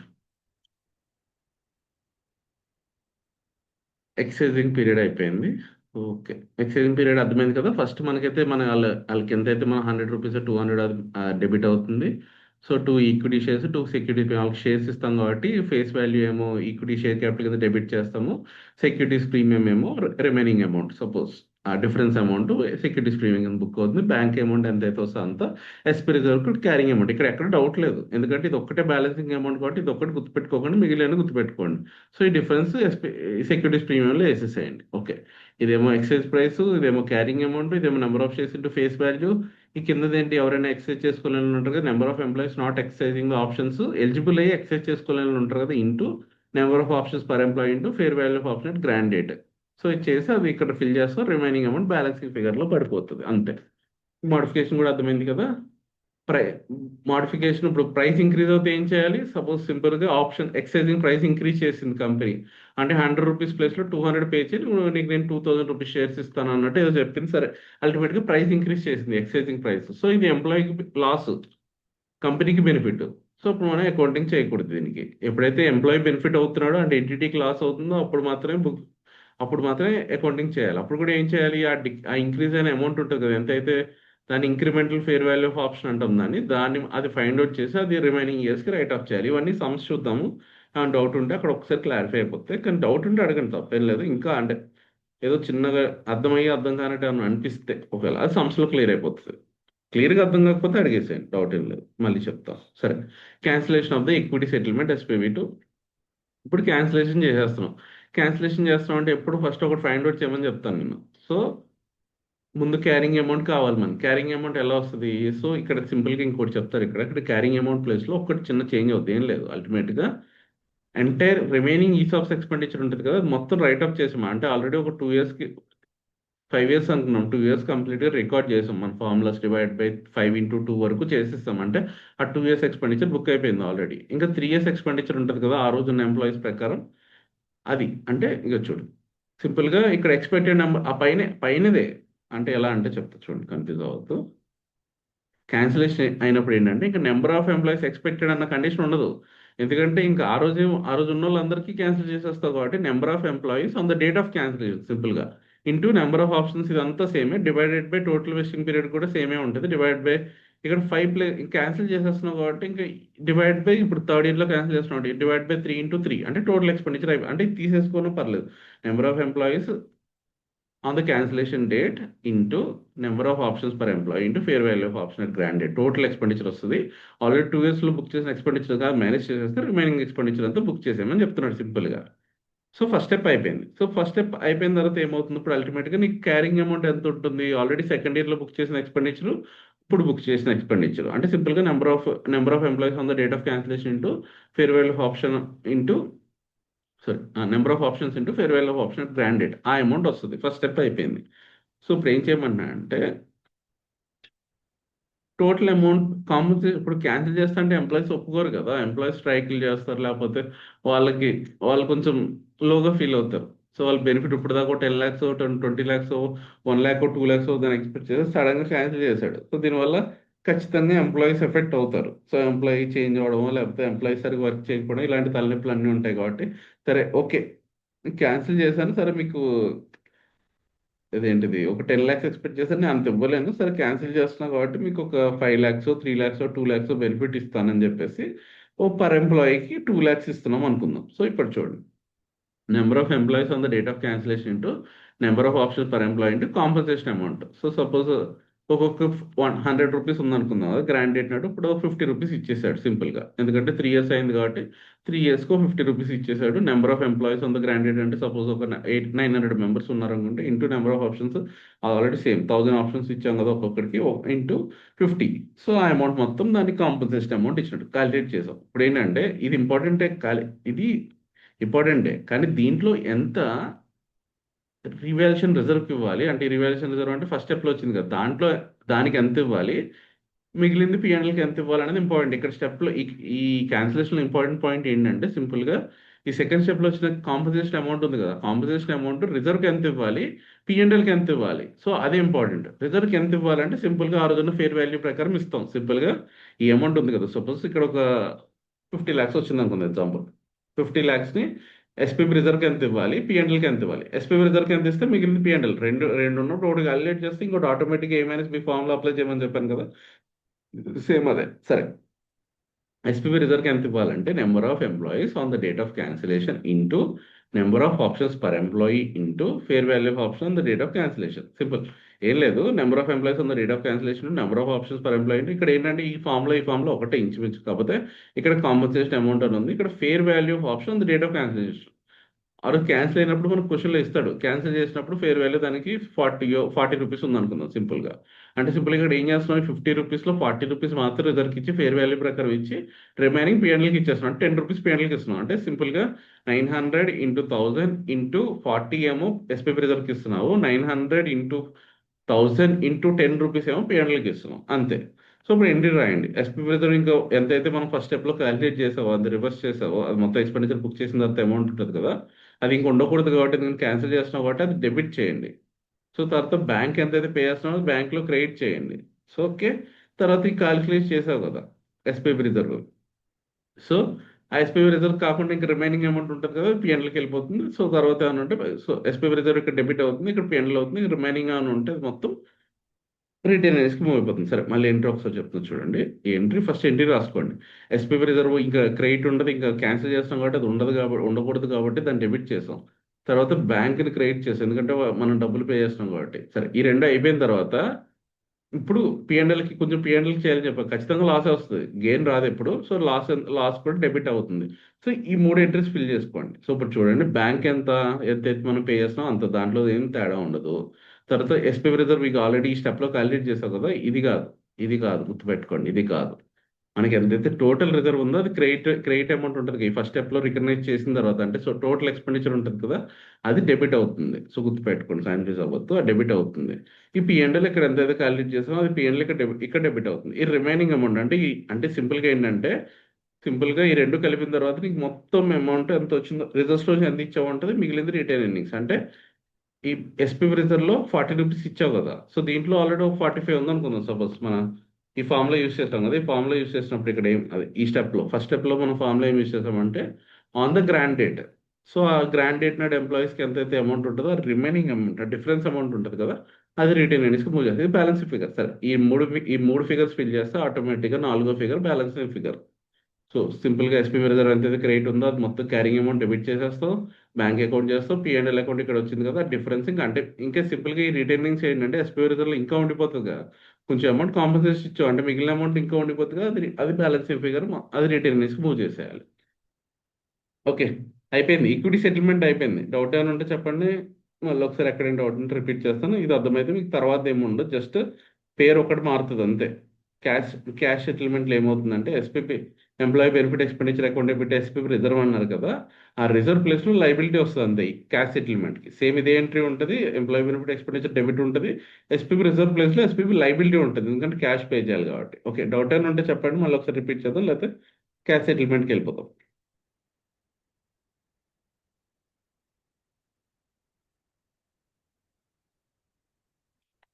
రిప్లై చాలా స్లోగా వస్తుంది. No doubt. Okay, Anjana నీకు కూడా ఏం డౌట్ లేదు కదా?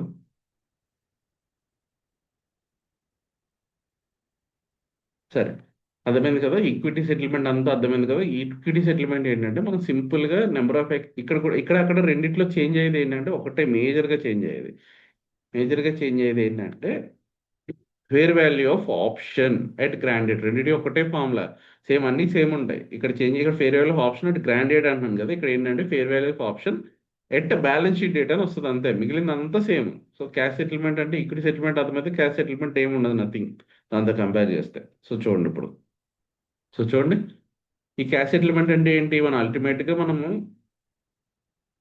క్యాష్ పే చేస్తాం. ఎలా పే చేస్తాము, నార్మల్ క్యాష్ అయితే ఇక్కడ రాదు, పీపీఏలోనే వచ్చేది. ఇక్కడ ఎందుకు వస్తుంది అంటే షేర్ బేస్డ్, అంటే 3 years తర్వాత నాకు కంపెనీ షేర్ ఎంత అయితే ఉంటుందో దాని ప్రకారం నీకు క్యాష్ పే చేస్తాను అని షేర్తో పేమెంట్ లింక్ చేస్తే దాన్ని ఇక్కడ cash settlement SPB to employees అని చెప్పేసి ఈ కాన్సెప్ట్ ఇండేస్ 102లో వస్తుంది, లేకపోతే ఇండేస్ 16లోనో లేకపోతే ఇండేస్ 19లోనో వచ్చేది. షేర్ బేస్డ్ అని లింక్ చేయకపోండి ఇంత అమౌంట్ అని చెప్పుంటే, షేర్కి లింక్ చేస్తున్నాడు కాబట్టి ఇక్కడ వస్తుంది. సో ఇక్కడ చూడండి, సేమ్ అకౌంటింగ్ ఇస్తాం but use fair value of star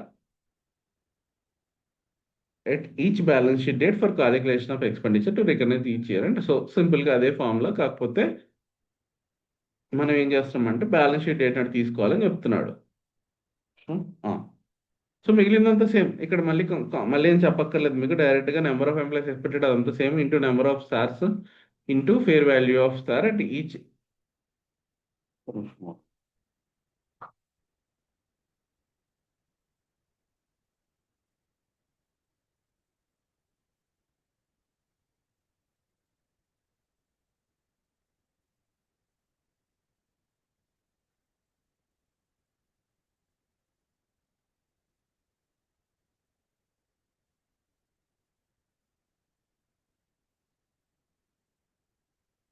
సరే సరే ఓకే. సో ఇక్కడ అర్థమైంది కదా. ఎస్ఏఆర్స్ అంటే ఏంటో అర్థమైందా? ఎస్ఏఆర్స్ అంటే ఏంటంటే స్టాక్ ఎప్రిసియేషన్ రైట్స్ ఇవి. సో ఎస్ఐఆర్ అంటే ఏంటంటే స్టాక్ ఎప్రిసియేషన్ రేట్. అంటే సింపుల్గా ఏంటంటే ఎప్రిసియేషన్ అంటే ఏంటి? సో ఎంతైతే ఇప్పుడు సపోజ్ ఇప్పుడు 100 రూపీస్ ఉంది, సో నేను 1000 రూపీస్ అవుతుంది కదా, ఈ డిఫరెన్స్ ఏదైతే ఉందో 900 పే చేయడమో లేకపోతే సరే ఆ రోజు ఉన్న ప్రైస్ ప్రకారం పే చేయడం, ఈ ఎప్రిసియేషన్ ఎంతైతే ఎప్రిషియేట్ అవుతుందో అంత పే చేస్తారన్నట్టు సింపుల్గా దాన్ని స్టాక్ ఎప్రిసియేషన్ రైట్స్ అంటాం సార్ అంటే. ఎస్ఏఆర్ అంటే అది ఓకే. సరే ఇదంతా కామన్లే, ఈ సార్ ఇవన్నీ కన్ఫ్యూజ్ అవ్వద్దు. ఇక్కడ గ్రాంట్ పే ఆప్షన్ ప్లేస్లో గ్రాంట్ ఎస్ఆర్ అని వస్తుంది అంతే. Number of options per employee బేస్లో ఎస్ఏఆర్, దీన్ని స్టాక్ అప్రిసియేషన్ రైట్స్ అంటాం అంతే. సో దీనివల్ల ఏం చేంజ్ అవ్వదు, అది రెండు సేమే. సో ఇందాక చెప్పాక 1000 అని చెప్పాక ఇక్కడ కూడా 1000 వస్తుంది. సో పేరు మారిందంటే అక్కడ ఆప్షన్ అంటున్నాడు, నెంబర్ ఆఫ్ ఆప్షన్స్ అంటున్నాడు, ఇక్కడ నెంబర్ ఆఫ్ సార్స్ అంటున్నాడు అంతే. సార్స్ అంటే స్టాక్ అప్రిసియేషన్ రైట్స్. సరే ఇదంతా same fair value of SAR అంటే ఈచ్ బ్యాలెన్స్ షీట్. ఇక్కడ ఇది పాయింట్, అక్కడ ఏముంది, గ్రాండ్ డేట్ ఉంది, ఇక్కడ బ్యాలెన్స్ షీట్ డేట్ ఉంది. So divide by total vesting period ఉంటే vesting period complete till date. So ఇదంతా కామన్. 2 ఇయర్స్, ఫస్ట్ ఇయర్ అయితే ఇంటూ 1 వస్తుంది, సెకండ్ ఇయర్ అయితే ఇంటూ 2 వస్తుంది, థర్డ్ ఇయర్ అయితే 3 వస్తుంది, ఫోర్త్ అయితే 4 వస్తుంది, ఇంటూ లాస్ట్ ఇయర్ అయితే 5 వస్తుంది. సో ఇక్కడ మాత్రం ఫస్ట్ ఇయర్లో 0 ఉంటుంది, సెకండ్ ఇయర్కి మాత్రం ఫస్ట్ ఇయర్లో ఎక్స్పెండిచర్ బుక్ చేసి ఉండదు కదా, అది మైనస్ చేయాలి. సెకండ్ ఇయర్కి ఏమవుతుంది, సో థర్డ్ ఇయర్కి ఏమవుతుంది, సెకండ్ ఇయర్ వరకు అంటే first year plus second year book చేసిన ఎక్స్పెండిచర్ ఉంటుంది కదా, అది మైనస్ చేయాలి. సో థర్డ్ ఇయర్ ఏమవుతుంది, థర్డ్ ఇయర్ ఫోర్త్ ఇయర్ ఏమవుతుంది, సో ఇక్కడ థర్డ్ ఇయర్ 3 ఇయర్స్ బుక్ చేసిన ఎక్స్పెండిచర్ మైనస్ చేయాలి. అల్టిమేట్గా ఏంటంటే టోటల్ ఎక్స్పెండిచర్ ఎంత బుక్ చేయాలి, ఆల్రెడీ ఎంత బుక్ చేసావు, లాస్ట్ ఇయర్ వరకు ఎంత బుక్ చేసావు, రిమైనింగ్ ఇయర్ బుక్ చేయని చెప్తున్నాం అంతే సింపుల్గా. ఓకే ఇదంతా అర్థమైంది కదా, ఏం చేంజ్ అవ్వలేదు, మీరు గుర్తుపెట్టుకోండి. బ్యాలెన్స్ షీట్ డేట్ ఒకటి చేంజ్ అయింది, గ్రాండ్ డేట్ బదులు బ్యాలెన్స్ షీట్ డేట్ వచ్చింది. Further in case of SAR SPP liabilities also remeasured at each balance sheet date in the exercising period using the number of employees expected at exercising sir. So simple same అదే మనకి equity లాగా ఇది కూడా రీమెజర్ చేయమని చెప్తున్నాడు అంతే. Further in case of SAR SPP liabilities also remeasure at each balance sheet date in exercising period. సరే ఇక్కడ ఏమవుతుందంటే ఒక నిమిషం మీకు చెప్తే మీకు అర్థమైంది. ఈసాప్స్లో ఏమవుతుందంటే ఇక్కడ వరకే అకౌంటింగ్ ఉంటుంది, తర్వాత అకౌంటింగ్ ఏంటి, ఎక్సైజ్ అకౌంట్ ఎంట్రీ ఉంది కదా, cash account debit, SPV reserve account debit, two equity share, two securities premium difference అంటే రిటైనింగ్, ఆ ఎంట్రీ ఎప్పుడు ఉంటుంది, ఎక్సైజ్ చేసుకుంటేనే ఉంటుంది. సో ఇప్పుడు సపోజ్ ఇక్కడ ఇలా ఉన్నప్పుడు ప్రాబ్లం లేదు కానీ సపోజ్ 2 ఇయర్స్ ఇచ్చాం అంటే 27 వరకు ఇచ్చాం. అంటే ఇక్కడ మధ్యలో ఈ రెండింటికి మధ్యలో ఒక బ్యాలెన్స్ షీట్ డేట్ వస్తుంది. సపోజ్ 31 March 2026 27 అన్నాను కాబట్టి ఈ రెండింటికి మధ్యలో ఇంకో బ్యాలెన్స్ షీట్ డేట్ వస్తుంది, 31 March 2026 అనే బ్యాలెన్స్ షీట్ డేట్ వస్తుంది. అప్పుడు ఏం చేయాలంటే ఈ ఇక్కడ వరకు రికార్డ్ చేసి వదిలేస్తాం కదా నార్మల్గా, అది మళ్ళీ రీమెజర్ చేయాలి, ఎందుకంటే ఇది క్యాష్ పే చేయాలి. సపోజ్ ఇక్కడ వరకు మనం రీమెజర్ చేసినప్పుడు 1000 రూపీస్ ఉంది షేర్, సో తర్వాత 2000 అయింది, అది లేకపోతే ఈ ఎక్సైజ్ చేసుకున్న పీరియడ్లో 1200 అయింది అనుకో సపోజ్. అంటే ఇప్పుడు 1000 కాదు పే చేయాల్సింది మనం, ఇక్కడున్న అమౌంట్ కాదు, వాడు ఎక్సైజ్ చేసుకున్నప్పుడు ఎంత ప్రైస్ ఉందో అంత పే చేయాలి. ఏది, క్యాష్ సెటిల్మెంట్. ఈక్విటీకి అయితే అసలు డబ్బులతో సంబంధం లేదు, మనం షేర్ ఇవ్వాలి అంతే. అది ఎంత ఇచ్చామన్నది ఇంపార్టెంట్ కాదు, సో ఎప్పుడు ఇచ్చామన్నది కూడా అంత ఇంపార్టెంట్ కాదు. సో ఎప్పుడు ఇచ్చినా ఒకటే ఎంట్రీ. కానీ ఇక్కడ ఏమవుతుందంటే ఇది క్యాష్ సెటిల్మెంట్, అంటే ప్రొవిజన్ క్రియేట్ చేయాలి కదా. సో ఇప్పుడు ఇక్కడ వెస్టింగ్ పీరియడ్ అప్పుడు 1000 వరకు చేశారు, అకౌంటింగ్ అయిపోయింది. సో ఇప్పుడు ఏమైంది, ఇప్పుడు ఇది ఎక్సైజింగ్ పీరియడ్లో అంటే సపోజ్ 2 ఇయర్స్ ఇచ్చాడు కాబట్టి 31 March ఇంకొక 31 March అంటే ఆ రోజు ఇంకో బ్యాలెన్స్ షీట్ డేట్ వచ్చింది కాబట్టి ఆ రోజు ఉన్న ప్రైస్ పే చేయాలి కాబట్టి, సో ఆ రోజు ఇక్కడేమో 1000 వచ్చింది, 1200 వచ్చింది. ఒక 50 మెంబర్స్ 100 మెంబర్స్లో 50 మెంబర్స్ ఆల్రెడీ తీసుకున్నారు పోయారు, ఇప్పుడు ఇంకో 50 మెంబర్స్ ఉండిపోయారు. సో వాళ్ళ రిలేటెడ్ ఎక్స్పెండిచర్ అదే అమౌంట్ ఉంటుంది కదా SPP లైబిలిటీ, ఆ లైబిలిటీని కూడా రీఎస్టిమేట్ చేయాలని చెప్తున్నాడు. సరే కొంచెం క్లారిటీ వస్తుంది, మళ్ళీ ఒకసారి చెప్తానండి. Further in case of SAR అంటే stock appreciation rate or cash settlement SPV to employees, ఈ కేసులో ఏమవుతుందంటే ఎస్పీబీ లైబిలిటీ అంటే ఏంటి, ఎవ్రీ ఇయర్ ఎక్స్పెండిచర్ బుక్ చేస్తున్నారు కదా, అది ఏంటది, share employee benefit expenditure account debit to SPB reserve. ఈ సాప్స్ అయితే ఇక్కడ ఏం చెప్పాను, ఎస్పీబీ లైబిలిటీ ఆ అమౌంట్ ఏదైతే ఉందో నార్మల్గా ఎస్పీబీ రిజర్వ్ అయితే ఈ వెస్టింగ్ డేట్ వరకే అకౌంటింగ్ చేస్తారు. అంటే ఈ ఫార్ములా చేసేసి అల్టిమేట్గా లాస్ట్ ఇయర్లో డివైడ్ బై 3 into 3 చేస్తారు. ఆల్రెడీ బుక్ చేసి మేనేజ్ చేసి ఈ remaining third year expenditure book చేసి అక్కడితో అకౌంటింగ్ చేయరు. 3 years కండిషన్ వెస్టింగ్ ఫుల్ అయిపోయిన తర్వాత ఇంక అకౌంటింగ్ ఉండదు. జస్ట్ సెటిల్మెంట్ అకౌంటింగే ఉంటుంది. అరే ఎంట్రీ చేసుకుంటాడు కదా, ఆ అకౌంటింగే ఉంటుంది. కానీ ఇక్కడ ఏమవుతుందంటే మధ్యలో ఇంకో బ్యాలెన్స్ షీట్ అంటే ఎక్సైజ్ వెస్టింగ్ పీరియడ్ అయిపోయాక మధ్యలో ఇంకో బ్యాలెన్స్ షీట్ డేట్ వస్తే అప్పుడు మళ్ళీ రీమెజర్ చేయమని చెప్తున్నాడు సింపుల్ గా. అంటే 1000 కాస్త మళ్ళీ 1200 అయితే 1200కి మళ్ళీ రీఎస్టిమేట్ చేయమని చెప్తున్నాడు. సరే, సమ్స్ చూస్తే మీకు క్లారిటీ వస్తుంది ఇంకా డౌట్ ఉంటే. ఓకే, సరే. నో సార్, గ్రాండ్ ఏంటంటే ఇక్కడ ఎంట్రీ ఉండదు, అక్కడ ఎంట్రీ ఉండదు. వెస్టింగ్ పీరియడ్ అప్పుడు ఏంటి, సింపుల్ గా ఎక్స్పెండిచర్ బుక్ చేయడానికి ఎంప్లాయీ బెనిఫిట్ ఎక్స్పెండిచర్ అకౌంట్ ఏంటి, ఎస్పీబీ లైబిలిటీ. సో రిజర్వ్ కాస్త లైబిలిటీ అయింది అంతే, ఎంట్రీ ఏం మారదు. రివర్స్ చేసినప్పుడు SPB liability account debit employee. So ఇది కూడా ఓకే. సో తర్వాత డ్యూరింగ్ ఎక్సైజింగ్ పీరియడ్ ఏం చెప్పాను. సో ఎక్సైజింగ్ పీరియడ్ అప్పుడు రీమెజర్మెంట్ చేస్తే మళ్ళీ ఇంక్రీజ్ అయింది అనుకో, లైబిలిటీ ఇంక్రీజ్ అయింది చెప్పాక 1000 కాస్త 1200 అయింది. సో మళ్ళీ same entry employee benefit expenditure. ఇక్కడ ఇక్కడ ఉండదు, నార్మల్గా అయితే అక్కడ ఉండదు, ఇక్కడ ఉంటుంది అంతే. ఇక్కడ ఏంటంటే ఈ సాప్స్ ఈక్విటీ సెటిల్మెంట్ లో ఈ ఎంట్రీస్ ఉండవు. డైరెక్ట్ గా సెటిల్మెంట్ ఎక్సైజ్ ఆప్షన్ ఒకటే ఉంటుంది, ఈ ఎంట్రీ ఉండదు నార్మల్ గా. సో ఇక్కడ ఈ ఎంట్రీస్ ఎక్స్ట్రా వస్తాయి, ఇది ఒకటి గుర్తుపెట్టుకోండి. సో అంటే మధ్యలో ఏమైనా బ్యాలెన్స్ షీట్ ఎక్సైజ్ వెస్టింగ్ పీరియడ్ అయిపోయాక ఎక్సైజ్ పీరియడ్ మధ్యలో మధ్యలో బ్యాలెన్స్ షీట్లో ఏమైనా బ్యాలెన్స్ షీట్ వస్తే అప్పుడు రీమెజర్ చేయాలని చెప్తున్నాడు అంతే. రీమెజర్ ఇంక్రీజ్ అయింది అనుకో, లైబిలిటీ ఇంక్రీజ్ అవుతే same entry employee benefit expenditure account పెట్టి ఎస్పీవీ లైబిలిటీ, అది డిక్రీజ్ అయితే ఎస్పీవీ లైబిలిటీ అకౌంట్ పెట్టి employee benefit expenditure on exercise of SAR by the employees. SPB liability account debit to banks. So ఇక్కడ equities to securities premium ఉండదు, డబ్బులు ఇచ్చేస్తున్నాం కాబట్టి ఎస్పీబీ లైబిలిటీని డెబిట్ చేసి ఆల్రెడీ క్రియేట్ చేసింది టు బ్యాంక్ చేసేయాలి అంతే, సింపుల్. ఓకే, ఇక్కడ ఇక్కడ ఒకటి ఉంటుంది లాజిక్ ఏంటంటే ఇది చెప్పిందా చెప్తాను. If intrinsic value of SAR is also given in the question then exercise will be exercise by the employees at intrinsic value. Intrinsic value అంటే ఏంటంటే కొన్ని ఎంప్లాయీస్కి ఏంటంటే నార్మల్ షేర్స్ ఇవ్వరు, మళ్ళీ ఆ షేర్స్ ఇచ్చిన మళ్ళీ 2 years హోల్డ్ చేయాలి, ఇలాంటి కండిషన్ పెట్టిస్తారు. కాబట్టి దానికి నార్మల్ షేర్ 1000 రూపీస్ ఉంటే ఇది 900 950 తక్కువ ఉంటుంది. సో ఇంట్రెన్సిక్ వాల్యూ ఇస్తే ఇంట్రెన్సిక్ వాల్యూ బేసిస్ క్యాలిక్యులేట్ చేయాలి, ఆ రోజున్న ప్రైస్ ప్రకారం కాదని చెప్తున్నాడు సింపుల్ గా. ఓకేనా, intrinsic value means actual appreciation the market price of share since granted. So okay, ఇది ఈ ఇంట్రెస్ట్ ఇస్తున్నాడంటే ఏంటంటే సింపుల్ గా వాడు ఏం చెప్పాడంటే ఈ రోజు 100 రూపాయలు ఉంది నా షేర్. సో నువ్వు 3 years తర్వాత షేర్ ఎంత అవుతే అంత నీకు ఇస్తాను అంటే ఆ డిఫరెన్స్ అమౌంట్ ఇస్తా, అది ఇంట్రెస్టిక్ వాల్యూ అని చెప్తున్నాడు. ఇగో ఇది మార్కెట్ ప్రైస్. సరే, ఎనీవే ఇంట్రెస్టిక్ వాల్యూ ఉంటే పైన ఫార్ములా ఉంది కదా, ఆ ఫార్ములాలో ఇంట్రెస్టిక్ వాల్యూ ఫార్మ్ చేయమంటున్నాడు అంతే. ఇక్కడ సెటిల్మెంట్ అప్పుడు ఇంట్రెస్టిక్ వాల్యూ ఉందనుకో, సో ఇప్పుడు సపోజ్ 1000 ఎంప్లాయీస్ ఉన్నారు, 1000 ఎంప్లాయీస్ ఇంటూ ఒక్కొక్కరికి 1000 ఇచ్చాం కాబట్టి 1000 into 1000. ఆ రోజు ఉన్న ఇంట్రెస్టిక్ వాల్యూ ఏంటంటే 100 200 ఉంటే అది తీసుకోమన్నాడు. క్వశ్చన్లో ఫేర్ వాల్యూ ఇచ్చి లేకపోతే ఆ రోజు ఉన్న ప్రైస్ ఇచ్చి నార్మల్ ప్రైస్ ఇచ్చి ఇంట్రెస్టిక్ వాల్యూ రెండు ఇస్తే ఇంట్రెస్టిక్ వాల్యూకి ఫస్ట్ ప్రియారిటీ గుర్తుంది కదా. ఫస్ట్ ప్రియారిటీ అని మీకు చాలాసార్లు చెప్పా, ఎక్స్చేంజ్ ఆఫ్ ఎసెట్స్ ఉన్నప్పుడు కూడా first priority, second priority, third priority చెప్పా.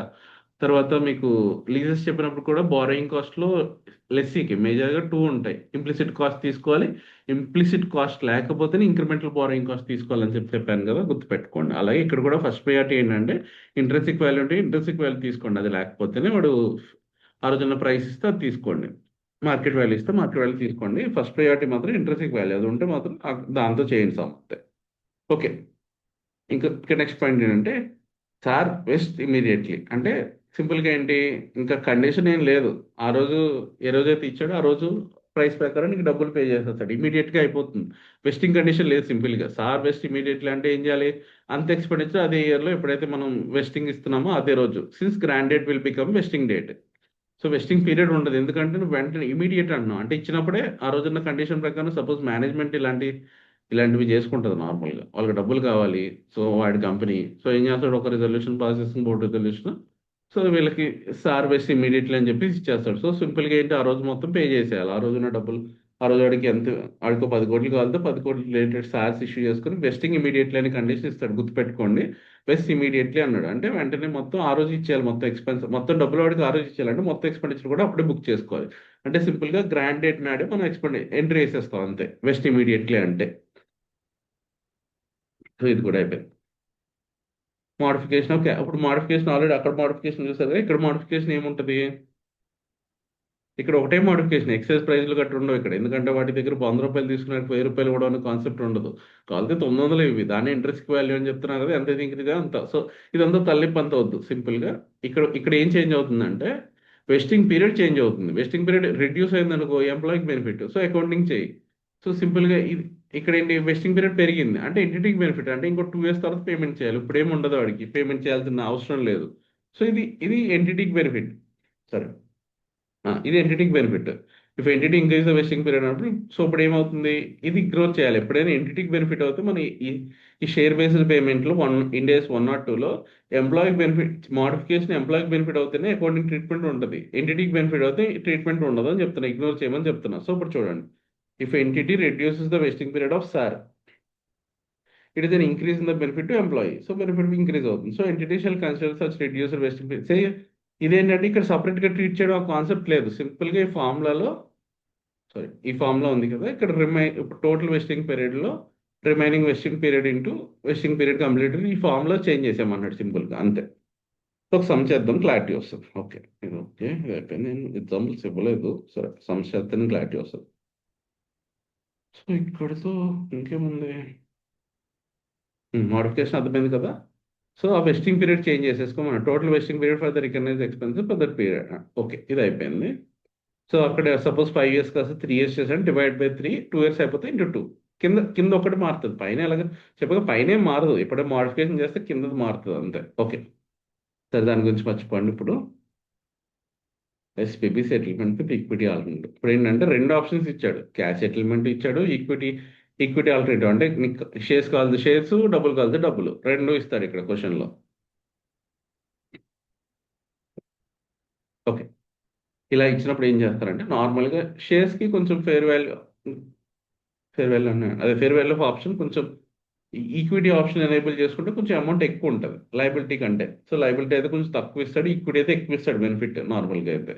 సో అప్పుడు సో ఎక్కువ ఉంటుంది కాబట్టి ఫస్ట్, సరే ఈ క్వశ్చన్లో cash settlement with equity alternative ఉంటే ఏం చేయాలంటే first total fair value of ESOPs అంటే సింపుల్గా ఈసాప్స్ అన్ని క్యాలిక్యులేట్ చేయండి. ఫేర్ వాల్యూ అంటే ఫార్ములా ఏంటి, నెంబర్ ఆఫ్ ఎంప్లాయీస్ ఎక్స్పెక్టెడ్, అదంతా ఉంటుంది కదా, number of employees into excise, sorry number of options into price on the grant date divided by vesting period. సరే ఆ ఫార్ములా వదిలేసాను, ఇక్కడ డివైడ్ బై ఫార్ములా వదిలేసాను, divide by total vesting period into vesting period completed till date, అది వదిలేసాను. ఆ divided by into వదిలేసాను. మీ పైది ఒక్కటి గుర్తుపెట్టుకోండి, ఏంటి, total number of employees into number of options into grand date of sorry fair value of option grand date. So అది తీసుకోండి, అది చేయండి. ఫస్ట్ గ్రాండ్ డేట్ నడున్న వాల్యూ చేయండి, తర్వాత దాంట్లోంచి లైబిలిటీ తీసేయండి. అంటే లైబిలిటీ ఎలా చేస్తారు, fair value of sir at grant date, ఇది కూడా గ్రాండ్ డేట్. ఎందుకంటే ఇనీషియల్గా ఇక్కడ రెండు సింపుల్ కన్ఫ్యూజ్ అవ్వద్దు. సరే మళ్ళీ ఒకసారి చెప్తున్నానండి, ఇక్కడ క్యాష్ సెటిల్మెంట్ ఉంది, ఈక్విటీ సెటిల్మెంట్ కూడా ఉంది. అంటే 2 ఆప్షన్స్ ఉన్నాయి, వాడికి క్యాష్ కావాలితే క్యాష్ ఇవ్వాలి, మనం ఈక్విటీ ఆడు ఏది అడిగితే అది ఇవ్వాలి. సింపుల్గా మన చేతిలో ఏమి ఉండదు, వాడి చేతిలోనే ఉంది. వాడు క్యాష్ అడిగితే క్యాష్ ఇవ్వాలి, ఈక్విటీ అడిగితే ఈక్విటీ ఇవ్వాలి. సో అప్పుడు ఏం చేస్తామంటే ఈ రెండిట్లో రెండు ఉన్నాయి కాబట్టి, సో ఫస్ట్ మనము ఈక్విటీ అనుకుందాం. ఎందుకంటే ఈక్విటీకి బెనిఫిట్ ఎక్కువ ఇస్తాడు నార్మల్గా, ఎందుకంటే డబ్బులు పే చేయక్కర్లేదు కాబట్టి నువ్వు ఒక షేర్లు ఎక్కువ ఇవ్వడము ఏదో చేస్తాడు. సో ఖచ్చితంగా ఈ ఈక్విటీ ఆప్షన్ ప్రైస్ ఎక్కువ ఉంటుంది కంపేర్ చేసుకుంటే. సో ఫస్ట్ అది ఫైండ్ అవుట్ చేయి, total fair value of ESOPs at grant date assuming all employees will access. So అది మనం గ్రాండ్ డేట్ అన్నాడు కాబట్టి ఇంక ఎక్స్పెక్టెడ్ ఏం ఉండదు. సో ఆ రోజున్న టోటల్ వాల్యూ తీసుకో, దాంట్లోంచి ఏం చేయమంటున్నాడు, లైబిలిటీ కూడా తీసుకో, ఆ రోజున్న లైబిలిటీకి ఫేర్ వాల్యూ కూడా ఉంటుంది, అది కూడా తీసుకో.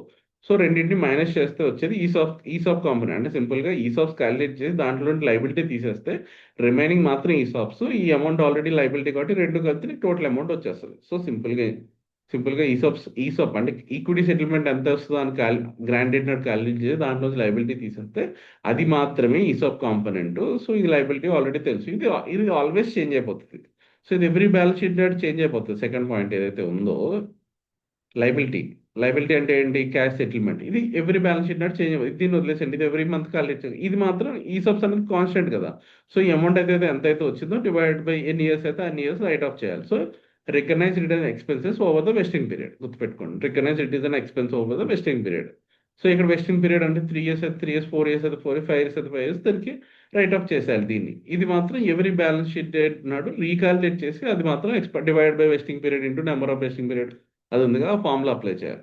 సరే ఇవన్నీ ఒక సమ్ చేస్తే క్లారిటీ వస్తుంది అన్న చిన్న చిన్న ఇది అంతా థియరీ కాదు. ఈ థియరీని అక్కడ మళ్ళీ ఒకసారి చెప్పి సమ్స్ చేద్దాం, అప్పుడు ఈజీగా ఉంటుంది ఒకవేళ డౌట్ ఉంటే. Also accounting for the share will be done normally. Okay, ఇది ఓకే.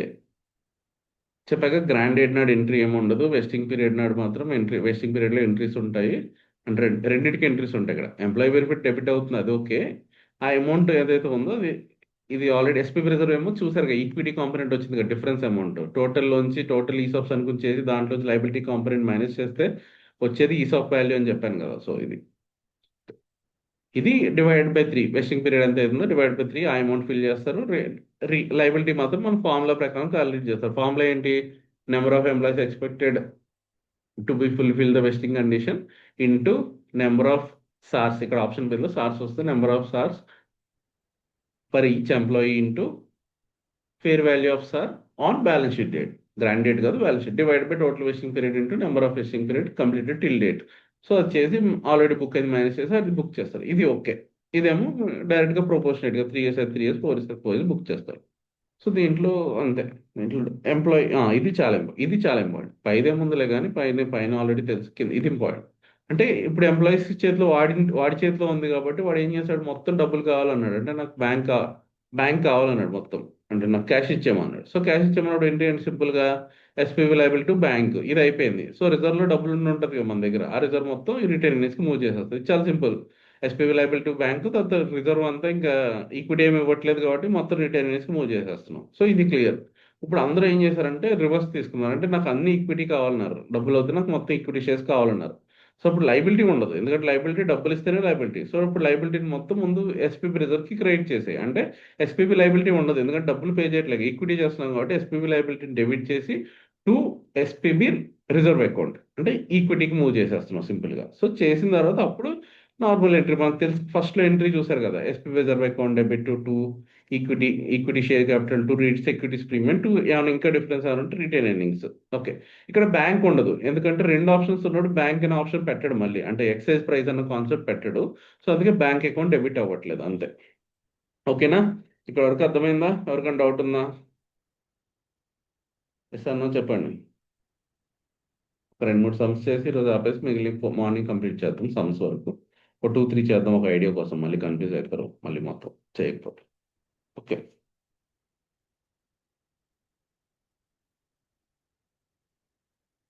ఇందులో రెస్పాండ్ అవ్వట్లేదు, నీకు అర్థమైందా? డౌట్ ఏమైనా ఉందా? Okay, good. సరే, ఇక్కడ వరకు అయిపోయింది. గ్రూప్ ఎస్పీపీ రిజర్వ్ అంటే ఏంటంటే పేరెంట్ కంపెనీ. ఇప్పుడు గ్రూప్ ఉంటాయి కదా, గ్రూప్ అంటే మీకు కన్సల్టేషన్ చెప్పాను కదా, కన్సల్టేషన్లో parent company, subsidiary company, associate companies ఇలా ఉంటాయి కదా. సో అలా పేరెంట్ కంపెనీ సబ్సిడరీ కంపెనీకి ఎంప్లాయీస్కి అన్న, ఇప్పుడు ఏం సింపుల్గా చెప్తాను కన్ఫ్యూజ్ అవ్వద్దు. సో ఇప్పుడు ఒక గ్రూప్లో 4-5 కంపెనీస్ ఉంటాయి. సో ఇప్పుడు ఏం చేస్తా అంటే గ్రూప్ ఎప్పుడైనా సరే మెయిన్ ఫస్ట్ కంపెనీ వెళ్తుంది ఈ లిస్టింగ్కి. సో మిగిలిన కంపెనీస్ తర్వాత వెళ్తాయి వాళ్ళో కూడా తెలీదు. మెయిన్ కంపెనీ వెళ్ళిపోతే వాళ్ళకి ఆ డబ్బులు వచ్చేస్తే వాల్యుయేషన్ వచ్చేస్తుంది.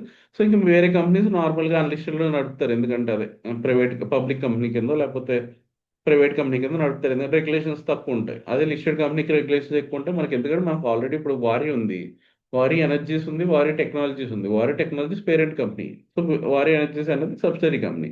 ఫస్ట్ టెక్నాలజీస్ వెళ్ళింది, తర్వాత వారి ఎనర్జీస్ కూడా వెళ్ళింది. సో అట్లా ఇప్పుడు టాటా గ్రూప్లో ఈ టీసీఎస్ కానీ టాటా స్టీల్ కానీ ఇట్లా గ్రూప్లో వేరే వేరే ఎంటిటీస్ వెళ్తాయి. సరే ఫస్ట్ పక్కన పెడితే నార్మల్గా ఏం చేస్తాడు, పేరెంట్ కంపెనీ ఫస్ట్ వెళ్తుంది. సో ఏం చేస్తాయంటే సబ్సిడరీ కంపెనీ ఎంప్లాయీస్ కూడా పేరెంట్ కంపెనీ షేర్స్ ఇస్తాయి, ఎందుకంటే ఈసాప్స్ అదే అల్టిమేట్గా ఐపీఓకి వెళ్ళేది పేరెంట్ కంపెనీ కాబట్టి. సో పేరెంట్ కంపెనీ షేర్స్ ఇస్తే సబ్సిడరీ కంపెనీ వాళ్ళకి కూడా బెనిఫిట్ ఉంటుంది. సో అది సబ్సిడరీ కంపెనీ వాళ్ళకి సబ్సిడరీ కంపెనీ షేర్స్ ఇస్తే ఏమవుతుందంటే అది ఐపీఓకి వెళ్ళదు. సో వాళ్ళు ఇచ్చిన ఏం అన్లిస్టెడ్ షేర్స్ ఇస్తే ఏం చేసుకుంటారు, ఏం చేయలేరు దాన్ని.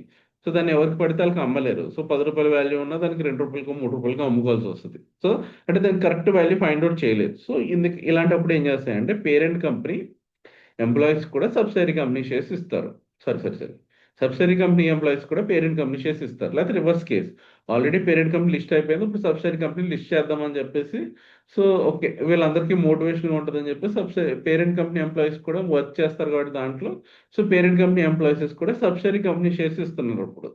సో అప్పుడు ఏమవుతుంది, సో ఇప్పుడు అంటే సింపుల్గా చెప్పాలంటే ఒక కంపెనీ ఇంకొక కంపెనీ షేర్స్ ఇస్తుంది అంటే పేరెంట్ కంపెనీకి సబ్సిడరీ కంపెనీ ఇస్తే ఏంటి అది డివిడెండ్ ఇన్కమ్ లాగా. పేరెంట్ కంపెనీకి సబ్సిడరీ కంపెనీ డబ్బులు ఇస్తే ఇన్వెస్ట్ చేసినట్టు అంటే పేరెంట్ కంపెనీ సబ్సిడరీలో పెడితేనేమో ఇన్వెస్ట్మెంట్ కింద వస్తుంది. అది సబ్సిడరీ కంపెనీ పేరెంట్ కంపెనీకి ఎందుకు ఇస్తుంది? అది ఇన్వెస్ట్మెంట్ అనరు. అది ఇన్వెస్ట్మెంట్ కింద చేసే ఇన్వెస్ట్మెంట్ అంటారు కూడా దాన్ని డివిడెండ్ ఇన్కమ్ అంటాం. డివిడెండ్ దాంట్లో ఇన్వెస్ట్ చేసినందుకు డబ్బులు రిటర్న్ ఇస్తుంది అనుకుంటాను. ఎందుకంటే సబ్సిడరీ అంటేనే అది ఇన్వెస్ట్ చేసిందని కదా నార్మల్ గా దాని అర్థమే అది. సో సింపుల్ గుర్తుపెట్టుకోండి, parent company subsidiary company employees కి ఏమైనా షేర్స్ ఇస్తే అది సబ్సిడరీ కంపెనీలో ఇన్వెస్ట్మెంట్ గుర్తుపెట్టుకోండి. ఎక్స్పెండిచర్ దేంట్లో బుక్ అవ్వాలి? ఏ ఏ కంపెనీ ఎంప్లాయీస్కి అయితే నువ్వు ఇచ్చా అంటే parent company subsidiary employees subsidiary books లో ఎక్స్పెండిచర్ బుక్ అవ్వాలి. రెండు గుర్తుపెట్టుకోండి. ఇక్కడ ఫస్ట్ గుర్తుపెట్టుకోవాల్సింది ఏంటంటే పేరెంట్ కంపెనీ సబ్సిడరీ కంపెనీ ఎంప్లాయీస్కి ఇస్తే ఏంటంటే ఇన్వెస్ట్మెంట్, ఫస్ట్ అది గుర్తుపెట్టుకోండి. So parent company investment debit చేస్తారు. ఇప్పుడు ఎక్స్పెండిచర్ ఎక్కడ బుక్ అవ్వాలి? ఎక్స్పెండిచర్ అంటే ఏంటి? ఎంట్రీ గుర్తుందిగా, డెబిట్ ఎంప్లాయీ బెనిఫిట్ ఎక్స్పెండిచర్. అది ఎక్కడ బుక్ అవ్వాలి? అది ఎక్కడ బుక్ అవ్వాలంటే నార్మల్గా ఏ కంపెనీ షేర్స్, అది ఏ కంపెనీ ఎంప్లాయీస్కి అయితే మనం షేర్స్ ఇస్తున్నామో ఆ కంపెనీలోనే బుక్ కావాలంటే సబ్సిడరీ కంపెనీ ఎంప్లాయీస్కి ఇస్తున్నాం కాబట్టి parent company, so subsidiary company ఎంప్లాయీస్లో సారీ సబ్సిడరీ కంపెనీలో మనకి ఎక్స్పెండిచర్ బుక్ కావాలి. ఇప్పుడు చూడండి మీకు అర్థమవుతుంది. Okay, if parent company issues its own shares to subsidiary company, parent company subsidiary కంపెనీకి షేర్స్ ఇచ్చిందంట. సో అప్పుడు ఏం చెప్పాను సింపుల్గా, అది ఇన్వెస్ట్మెంట్ చేసినట్టు. సో ఇప్పుడు పేరెంట్ బుక్స్లో ఎంట్రీ ఏం పడుతుంది అంటే investment in subsidiary account debit అవుతుంది. సో ఎందుకంటే ఇన్వెస్ట్ చేసింది కాబట్టి. కానీ షేర్స్ ఇవ్వాలంటే ఫస్ట్ ఏం క్రియేట్ చేయాలని చెప్పాను? రిజర్వ్ క్రియేట్ చేయాలి to SPB reserve account. So ఇది ఓకే. ఇప్పుడు ఎప్పుడైతే షేర్స్ ఇస్తుందో అప్పుడు ఎస్పీబీ రిజర్వ్ డెబిట్ చేసి to equity share capital to security, ఇది ఓకే. పేరెంట్ కంపెనీ మీకు అర్థమైంది. సబ్సిడరీ బుక్లో ఏం చేయాలి? డ్యూరింగ్ ద వెస్టింగ్ పీరియడ్లో మనం ఎంట్రీస్ వేసుకోవాలి. ఎంప్లాయీ బెనిఫిట్ ఎక్స్పెండిచర్ మరి సబ్సిడరీ కంపెనీ ఎంప్లాయీస్ సబ్సిడరీ కంపెనీలో బుక్ చేసుకోవాలి ఎక్స్పెండిచర్ కాబట్టి ఎంప్లాయీ బెనిఫిట్ ఇక్కడ ఇన్వెస్ట్మెంట్ అయిందంటే ఇక్కడ కూడా ఇక్కడ క్యాపిటల్ కాంట్రిబ్యూషన్ అవుతుంది. అంటే ఇక్కడ ఇన్వెస్ట్మెంట్ అంటే వీడు ఈక్విటీలో ఇన్వెస్ట్ చేస్తారు, క్యాపిటల్ కింద ఇన్వెస్ట్ చేస్తారు కాబట్టి క్యాపిటల్ కాంట్రిబ్యూషన్, ఇక్కడ లైబిలిటీ అవుతుంది. అక్కడ ఇన్వెస్ట్మెంట్ డెబిట్ అయింది కాబట్టి ఇక్కడ లైబిలిటీ, వీడు లోన్ తీసుకున్న ఇన్వెస్ట్మెంట్ తీసుకుంటున్నాడంటే లైబిలిటీ, అది equity, nothing but equity. Okay, employee benefit expenditure account debit to capital contribution ఉందా పేరెంట్ కంపెనీ. అర్థమైందా? డౌట్ ఏమైనా ఉందా? పేరెంట్ ఇది అర్థమైతే మీకు నెక్స్ట్ అర్థమవుతుంది. సో దీంట్లో డౌట్ ఉంటే మళ్ళీ రిపీట్ చేయమంటే చేస్తా. సింపుల్గా పేరెంట్ కంపెనీ సబ్సిడరీ కంపెనీకి ఇస్తుంది కాబట్టి పేరెంట్ కంపెనీకి ఇన్వెస్ట్మెంట్, సో షేర్స్ ఇవ్వాలి కాబట్టి రిజర్వ్ అకౌంట్ క్రియేట్ చేస్తుంది. Investment in subsidiary account debit to reserve account, తర్వాత రిజర్వ్ అకౌంట్ నుంచి ఈక్విటీ షేర్స్ ఇస్తుంది కాబట్టి equity share capital to securities premium. అదే దీంట్లో రివర్స్ కేసులో ఈ సబ్సిడరీ బుక్స్ లో ఎక్స్పెండిచర్ బుక్ చేయాలి. ఎందుకంటే వీళ్ళ ఎంప్లాయీస్ బెనిఫిట్ అవుతున్నారు కాబట్టి వీడి ఎక్స్పెండిచర్ బుక్ చేసుకోవాలి. సో మనకి ఇక్కడ మరి డబ్బులు వస్తున్నాయి, దాన్ని ఎలా చేస్తాడు? ఎక్స్పెండిచర్ బుక్ చేస్తాడు, అది ఓకే. మరి ఇప్పుడు పేరెంట్ ఏంటిని డెబిట్ చేయాలి కదా, అది ఎలా చేస్తాడంటే capital contribution from parent account అని చెప్పేసి క్రియేట్ చేశాడు. సో ఎంట్రీ అర్థమైందా? డౌట్ ఉందా? ఇది అర్థమైతే నెక్స్ట్ రివర్స్ ఉంటుంది అంతే. ముందు ఇది అర్థమైతే మీకు నెక్స్ట్ ఈజీ అయిపోతుంది. ఓకేనా? ఓకే, సరే next. If subsidiary company issues its own, ఇప్పుడు రివర్స్ కేస్ అంటే సబ్సిడరీ కంపెనీ పేరెంట్ కంపెనీకి ఇచ్చింది. నేను చెప్పాక సింపుల్ గా డివిడెండ్ ఇన్కమ్ ఇస్తున్నాడు సింపుల్ గా. సో సింపుల్ గా కాకపోతే ఎక్స్పెండిచర్ ఎక్కడ బుక్ కావాలని చెప్పాను, ఎవరి షేర్స్ ఎవరి ఎంప్లాయీస్కి ఇస్తుంది? Employees of parent company. So parent కంపెనీలోనే ఎక్స్పెండిచర్ బుక్ కావాలి. Employee benefit expenditure account debit to dividend income. Okay, ఇది అయిపోయింది. సో ఎక్స్పెన్సెస్ ఏమో పేరెంట్ కంపెనీ ఎంప్లాయీస్ కాబట్టి పేరెంట్ కంపెనీలో బుక్ అయింది ఎక్స్పెండిచర్. క్రెడిట్ మాత్రం డివిడెండ్ ఇన్కమ్ చెప్పగా సబ్సిడరీ కంపెనీ పేరెంట్ కంపెనీకి ఇస్తే అది ఇన్కమ్, డివిడెండ్ ఇన్కమ్. అది వీడికి ఏమో ఎక్స్పెండిచర్, అది dividend distribution account expenditure to SPB reserve account. So ultimate గా ఎస్పీబీ రిజర్వ్ ఎవరైతే షేర్స్ ఇస్తున్నారో వాడు దాంట్లో రిజర్వ్ క్రియేట్ అయింది కాబట్టి దాన్ని డెబిట్ చేసి ఎక్సైజింగ్ అప్పుడు దాన్ని equity share capital plus securities premium అని చెప్పేసి ఎంట్రీ పాస్ చేస్తాం. ఓకే, అయిపోయింది. If some cash is paid about then also the recognise such cash in the reserve entry and remaining amount. Okay, కొంచెం amount వస్తుంది. So amount వస్తున్నప్పుడు ఇప్పుడు suppose ఒక 100 rupees తీసుకుంటున్నాడు అనుకో, 100 రూపీస్ని మైనస్ చేసి రిమైనింగ్ మాత్రం ఇన్వెస్ట్మెంట్ కింద బుక్ చేయమని చెప్తున్నాడు, అంతే, ఏం లేదు. సరే, అయినా ఒక్కొక్క సమ్ చూస్తే అర్థమవుతుంది, డౌట్ ఏం లేదు.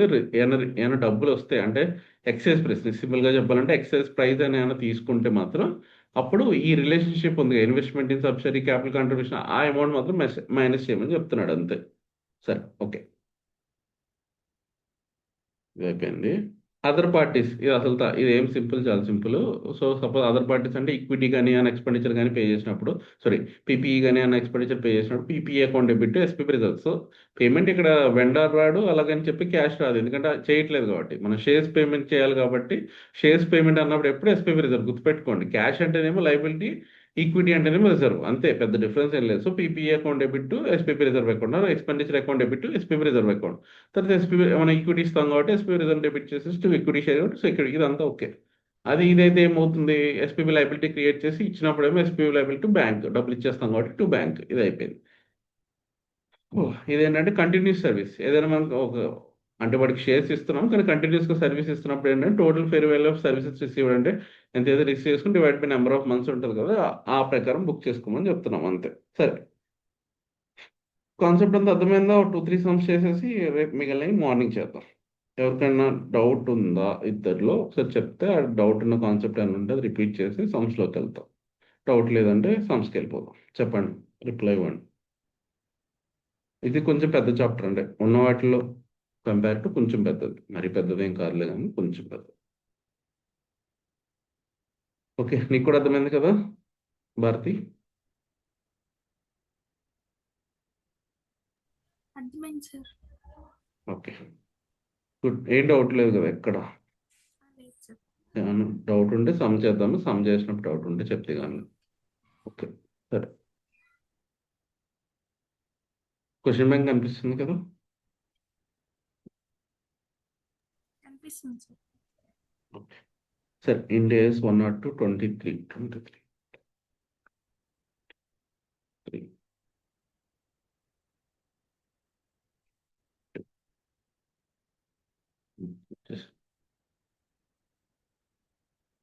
ఓకే, సో క్వశ్చన్ కరెక్ట్గా చదవాలి. ఇక్కడ చిన్న చిన్న లాజిక్స్ మిస్ అయ్యారంటే మీరు నెంబర్ ఆఫ్ ఎంప్లాయీస్ పోతుంది, సో మొత్తం పోతుంది, సమ్ పోతుంది. సో ఖచ్చితంగా నెంబర్ ఇక్కడ ఏదైనా ఇంపార్టెంట్ ఉంది అంటే 100% చెప్తున్నాను చూడండి, ఎంప్లాయీస్ ఒక్కటే ఇంపార్టెంట్ ఇక్కడ. ఈ నెంబర్ ఆఫ్ ఎంప్లాయీస్ క్యాలిక్యులేషన్ ఒకటే ఇంపార్టెంట్. సరే చూద్దాం ఇప్పుడు.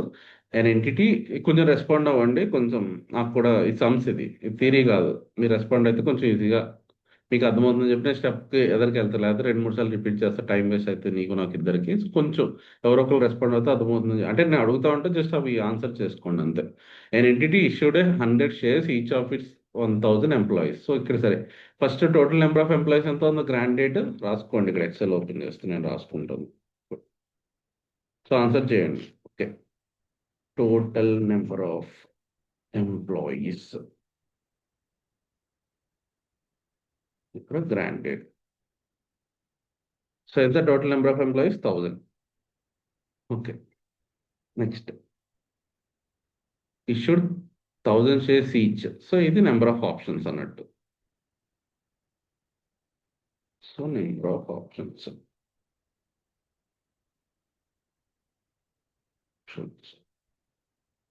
ఎంత? 100. ఒక్కొక్కరికి 100 ఆప్షన్స్ ఇచ్చారు, అంటే 100 షేర్స్ అన్నట్టు. సింపుల్గా ఏంటంటే ఆప్షన్స్ అంటే నెంబర్ ఆఫ్ షేర్స్ ఒక్కొక్కరికి ఎంత ఇచ్చారు. సరే,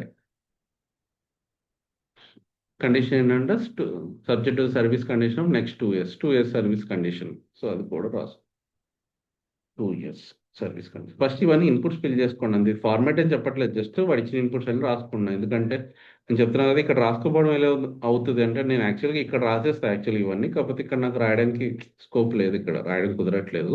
అందుకని సపరేట్గా రాసి, ఇది ఫార్మాట్ కోసం కాదు, జస్ట్ ఈ క్వశ్చన్లో ఇచ్చినవన్నీ హైలైట్ చేసుకోండి. ఇక్కడ ఇచ్చుంటే నార్మల్గా నేను పెన్తో సాల్వ్ చేస్తే ఇవన్నీ అక్కడే అండర్లైన్ చేసుకుని, ఇక్కడ సపోజ్ ఇక్కడ 1000 ఎంప్లాయీస్ అని ఇక్కడ పైన ఒక యారో పెట్టేసుకుని గ్రాండ్ డేట్ అని రాసేసుకుంటా, గ్రాండ్ డేట్ ఎంప్లాయీస్ అని రాసేసుకుంటా. ఇది వెస్టింగ్ కండిషన్ 2 years అని చెప్పి అలా హైలైట్ చేసుకుని చేస్తా. కానీ ఇక్కడ నాకు స్కోప్ లేదు కాబట్టి నేను ఇక్కడ సపరేట్గా, ఇది ఫార్మాట్ కోసం కాదు, ఫార్మాట్ నెక్స్ట్ చెప్తాను. Okay, there is an expected 97, sorry next miss అవుతున్నా. గ్రాండ్ డేట్ ఫేర్ వాల్యూ ఏమో 195, అది కూడా గుర్తుపెట్టుకోండి. 195 ఇన్పుట్స్ రాసుకుంటున్నాను అంతే, నేను ఇక్కడ ఏం ఫార్మాట్ ఫాలో అవ్వట్లేదు.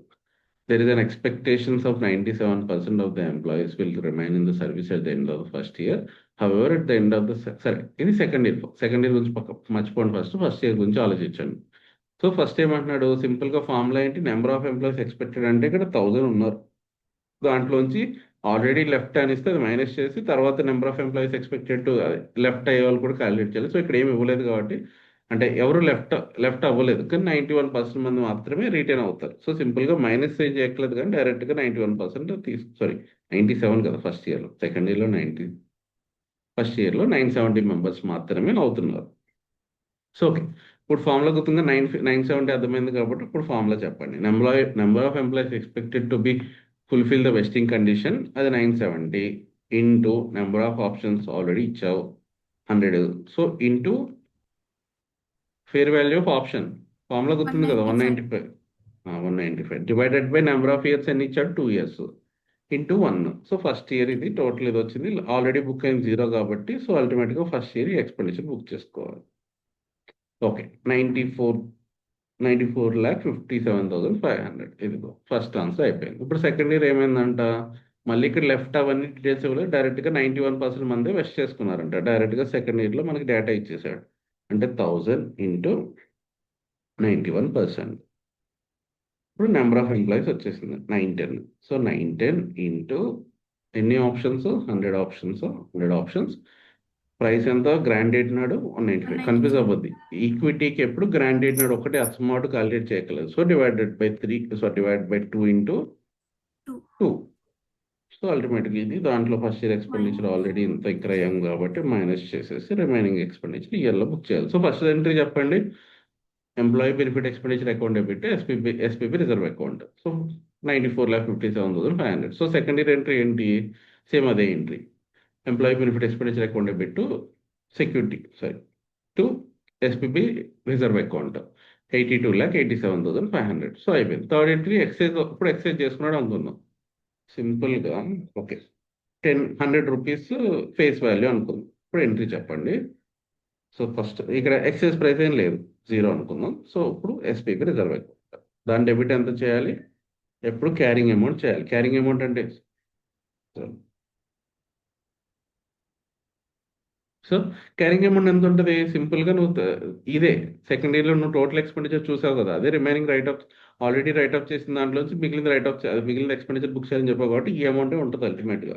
సో అది కామన్ సెన్స్, ఇలాంటివి కూడా ఇంపార్టెంట్. సో అంటే కొంతమంది కన్ఫ్యూజ్ అయిపోతాం రైట్ ఆర్ రాంగ్ అని చెప్పి, ఇదే అమౌంట్ అని వచ్చిందంటే మీరు చేసింది రైట్. సో ఇలాంటి చిన్న చిన్నవి అదేమి అది మ్యాక్సిమం తప్పు చేయర్లే కానీ, సరే ఈక్విటీ నేను చెప్పాను కదా. సో అల్టిమేట్గా ఎంతమంది ఎంప్లాయీస్ చేసుకున్నారు, 910 ఇంటూ నెంబర్ ఆఫ్ ఆప్షన్స్ అంటే ఒక్కొక్కరికి ఎన్ని షేర్లు ఇచ్చాం, 100 ఇంటూ ఫేస్ వాల్యూ ఎంత చెప్పాను, 100 చెప్పాను. సో 91 lakhs ఈక్విటీ కలిపితే టు సెక్యూరిటీస్ ప్రీమియం.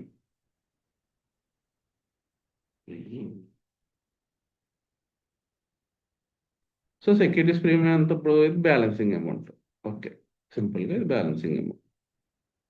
ఓకే అయిపోయిందా, ఇక్కడ వరకు ఫస్ట్ సమ్ అర్థమైంది కదా. సో ఎంట్రీస్ కూడా అర్థమైంది కదా, first year expenditure second year expenditure అర్థమైంది కదా. ఓకే, నెక్స్ట్ సమ్ మీరే అవును సార్. చేయాలి.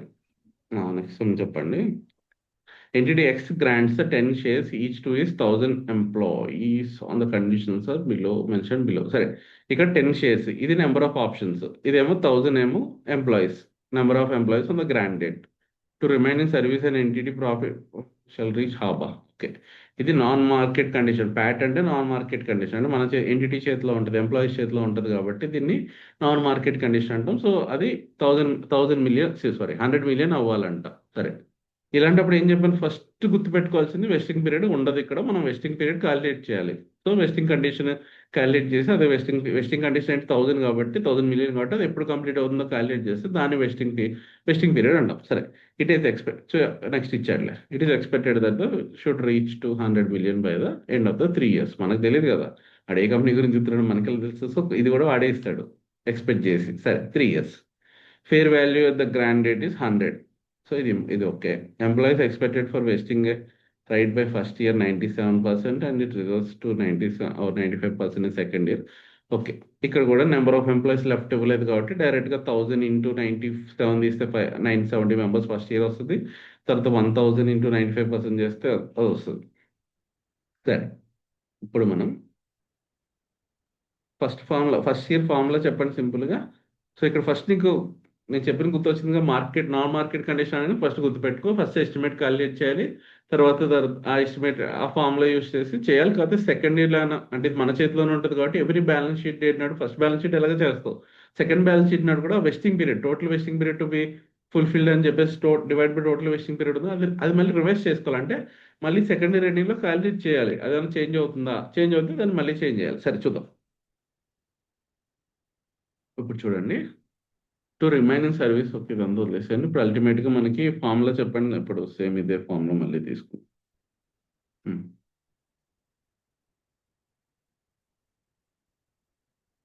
ఓకే.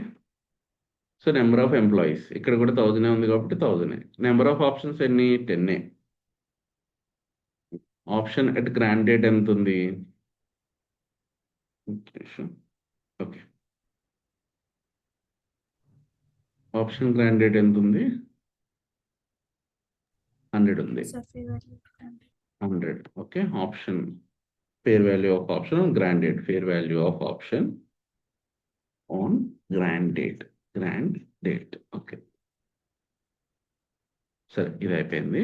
సో నెక్స్ట్, ఇప్పుడు ఫస్ట్ ఇయర్ 97% అన్నారు. అంటే ఫస్ట్ ఇయర్ 97% అంటే ఇప్పుడు ఏం చేయాలి? సింపుల్గా 1000 ఇంటూ 97% చేస్తే 970 members expected. So first year expenditure ఎంత బుక్ చేస్తాం? సింపుల్గా 970 ఇంటూ 10 ఇంటూ 100 ఇప్పుడు డివైడ్ బై వెస్టింగ్ పీరియడ్ ఎంత? 3 ఇయర్స్ కదా. So 3 into 1. So first year expenditure. Okay, ఇప్పుడు సెకండ్ ఇయర్ ఏమయ్యారంట? ఇక్కడ నెంబర్ ఆఫ్ ఎంప్లాయీస్ ఏమి ఇవ్వలేదు కానీ 97% కాస్త 95% అనుకుంటున్నాడు. సెకండ్ ఇయర్ ఇంకా తగ్గారు అంటే 950 మెంబర్స్ సింపుల్గా చెప్పాలంటే 95%. So 950. So 950 into 10 into 100 into 2 divided by 3. సరే, so already first year book చేసిన ఎక్స్పెండిచర్ మేనేజ్ చేయాలి, అది గుర్తుపెట్టుకోండి, అది మర్చిపోవద్దు. సో అల్టిమేట్గా 31 lakhs ఇయర్ సెకండ్ ఇయర్లో బుక్ చేయాలి. సో ఇది కూడా థర్డ్ ఇయర్ ఎంత? 3,10,000. థర్డ్ ఇయర్ ఎంత? 93%. సో 93 అంటే 930. సో ఇప్పుడు మళ్ళీ ఫార్ములా చెప్పండి. 930 ఇంటూ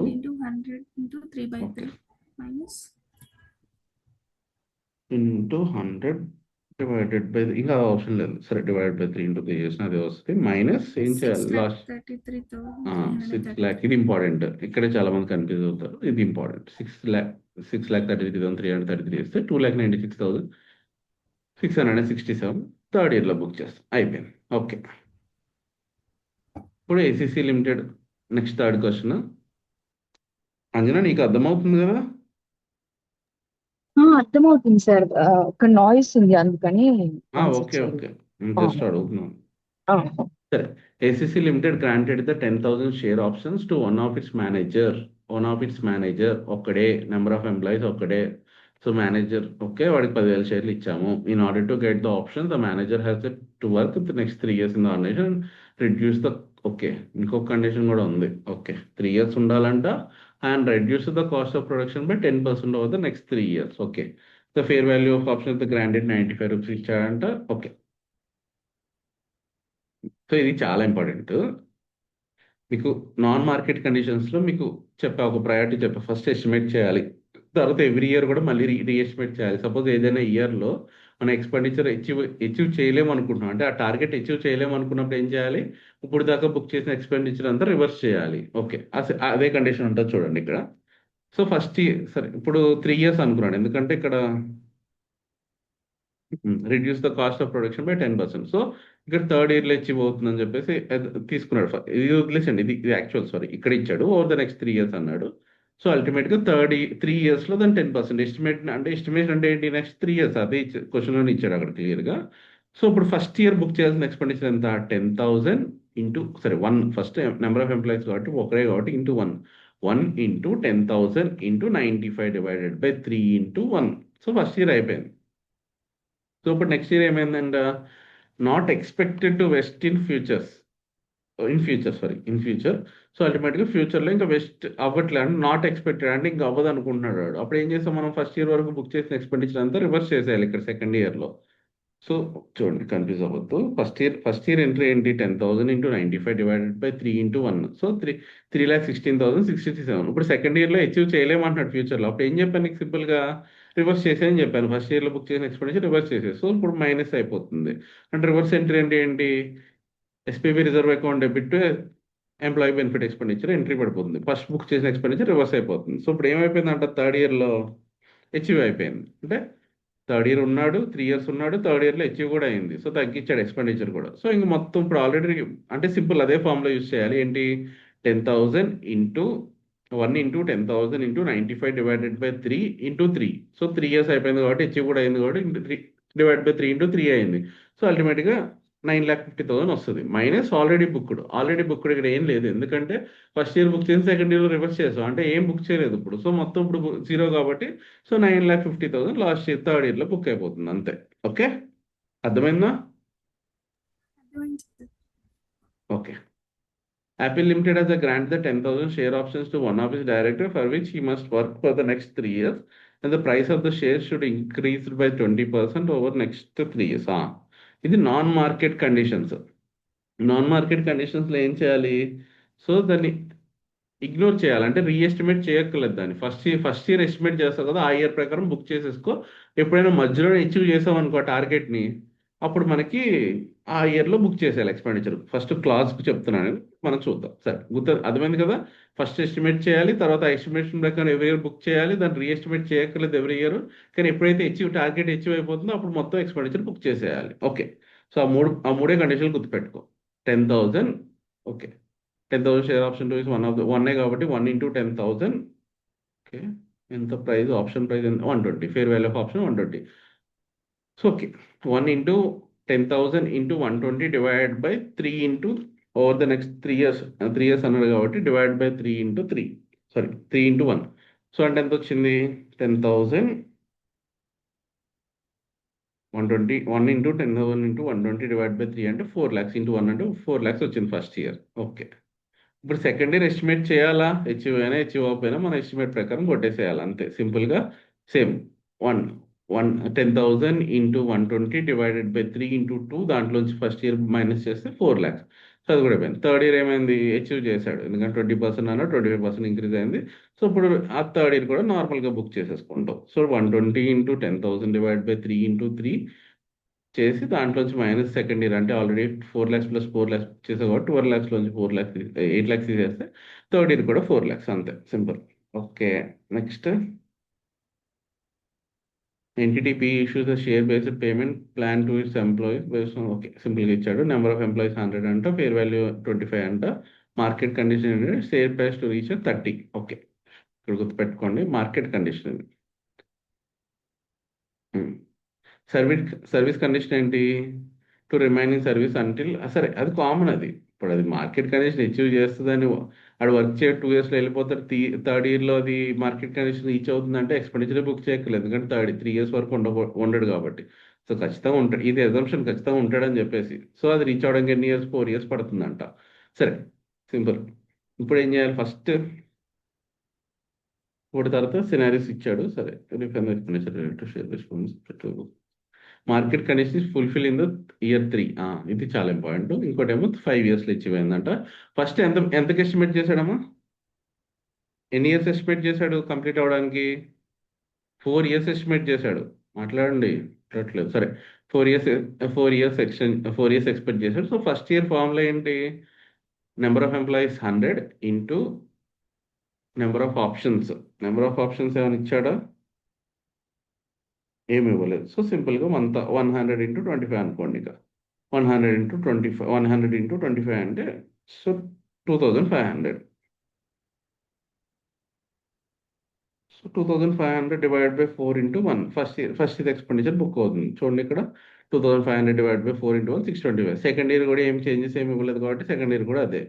సో థర్డ్ ఇయర్ మాత్రం ఫుల్ఫిల్ అయిపోయింది. చెప్పాను కానీ నీకు గుర్తుపెట్టుకో, మార్కెట్ కండిషన్లో ఏం చేసాం, ఎప్పుడైతే అచీవ్ అయిపోతామో మొత్తం ఎక్స్పెండిచర్ అప్పుడు బుక్ చేసేయాలి. ఇంక సింపుల్గా మొత్తం ఎక్స్పెండిచర్ 2,500, దాంట్లో 2 yearsలో ఆల్రెడీ 625 బుక్ చేసాం కాబట్టి 1,250 రిమైనింగ్ ఎక్స్పెండిచర్ అంతా ఇప్పుడు బుక్ చేసేస్తాం. ఫోర్త్ ఇయర్లో ఇంకేం ఉండదు, ఎందుకంటే థర్డ్ ఇయర్లోనే అచీవ్ చేసాం కాబట్టి. ఓకే, సో ఇప్పుడు ఏమంటున్నాడు, ఫిఫ్త్ ఇయర్లో ఇచ్చేసాడు. ఫిఫ్త్ ఇయర్ అంటే మనకి 4 ఇయర్స్ తర్వాత అసలు ఇది అసలు ఏమి ఉండదు. ఎవ్రీ ఇయర్ మనం 625 625 625 625 బుక్ చేస్తాం. ఇంకా ఫిఫ్త్ ఇయర్లో అసలు మన కండిషన్ అంటే 4 ఇయర్సే కాబట్టి ఇంకా మన కండిషన్ ఏం లేదు సింపుల్గా. Okay.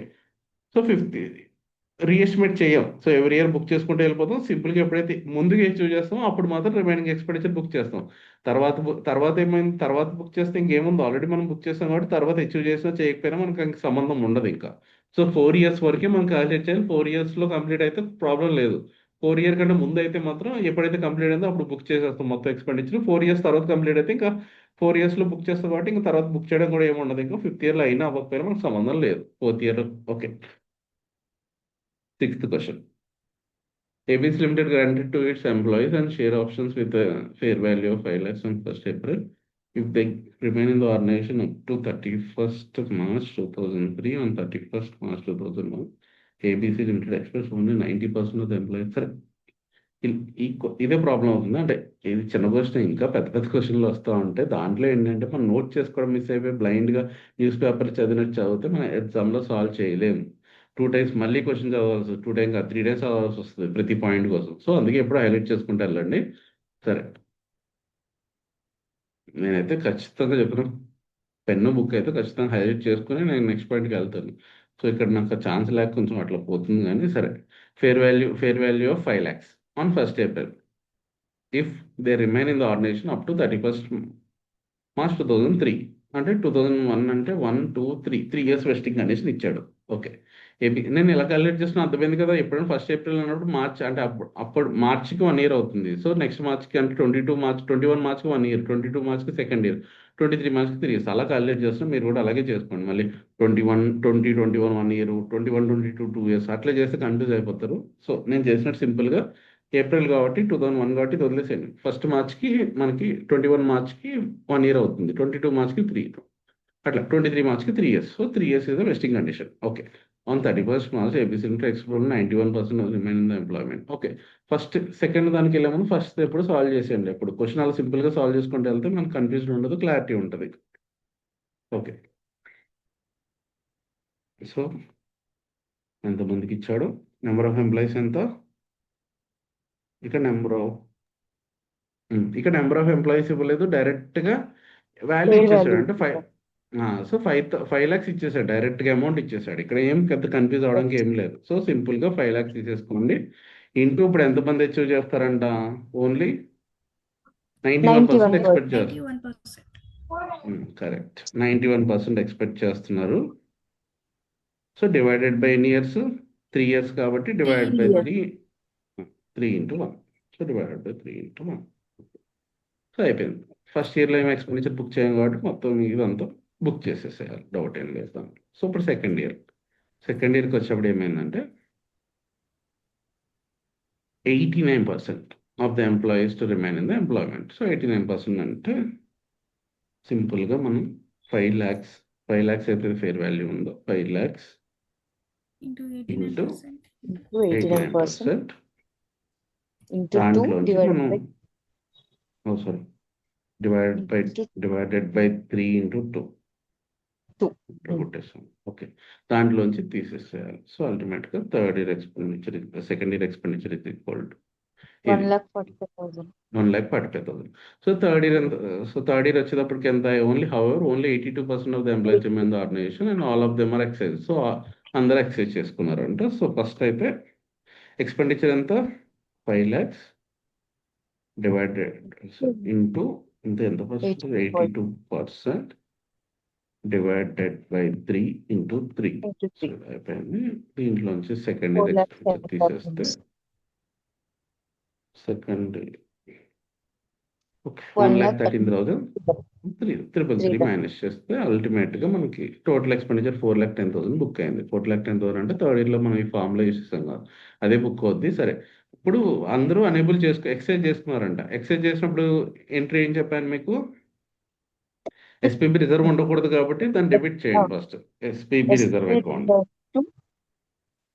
Share capital. Share capital. To equity share capital తర్వాత 2 సెక్యూరిటీస్ ప్రీమియం. సరే, ఎస్పీపీ రిజర్వ్ ఆల్రెడీ తెలుసు, 4,10,000 తెలుసు కాబట్టి 4,10,000 డెబిట్ చేసాం. ఒక నిమిషం. 4,10,000 డెబిట్ చేస్తే ఇక్కడ ఫేస్ వాల్యూలు అవన్నీ ఇవ్వలేదు కాబట్టి సరే ఈ బైఫర్కేషన్ చేయకుండా డైరెక్ట్గా షేర్ క్యాపిటల్ అని చెప్పి రాశాడు. సో 4,10,000 క్రియేట్ చేశాడు. అంటే ఇక్కడ క్లారిటీ ఇవ్వలేదు, ఫేస్ వాల్యూ అన్ని ఇవ్వలేదు కాబట్టి డైరెక్ట్గా మొత్తం షేర్ క్యాపిటల్ అని చెప్పేసి మెన్షన్ చేశాడు అంతే. Okay, Ankita holding Inc grant 100 shares.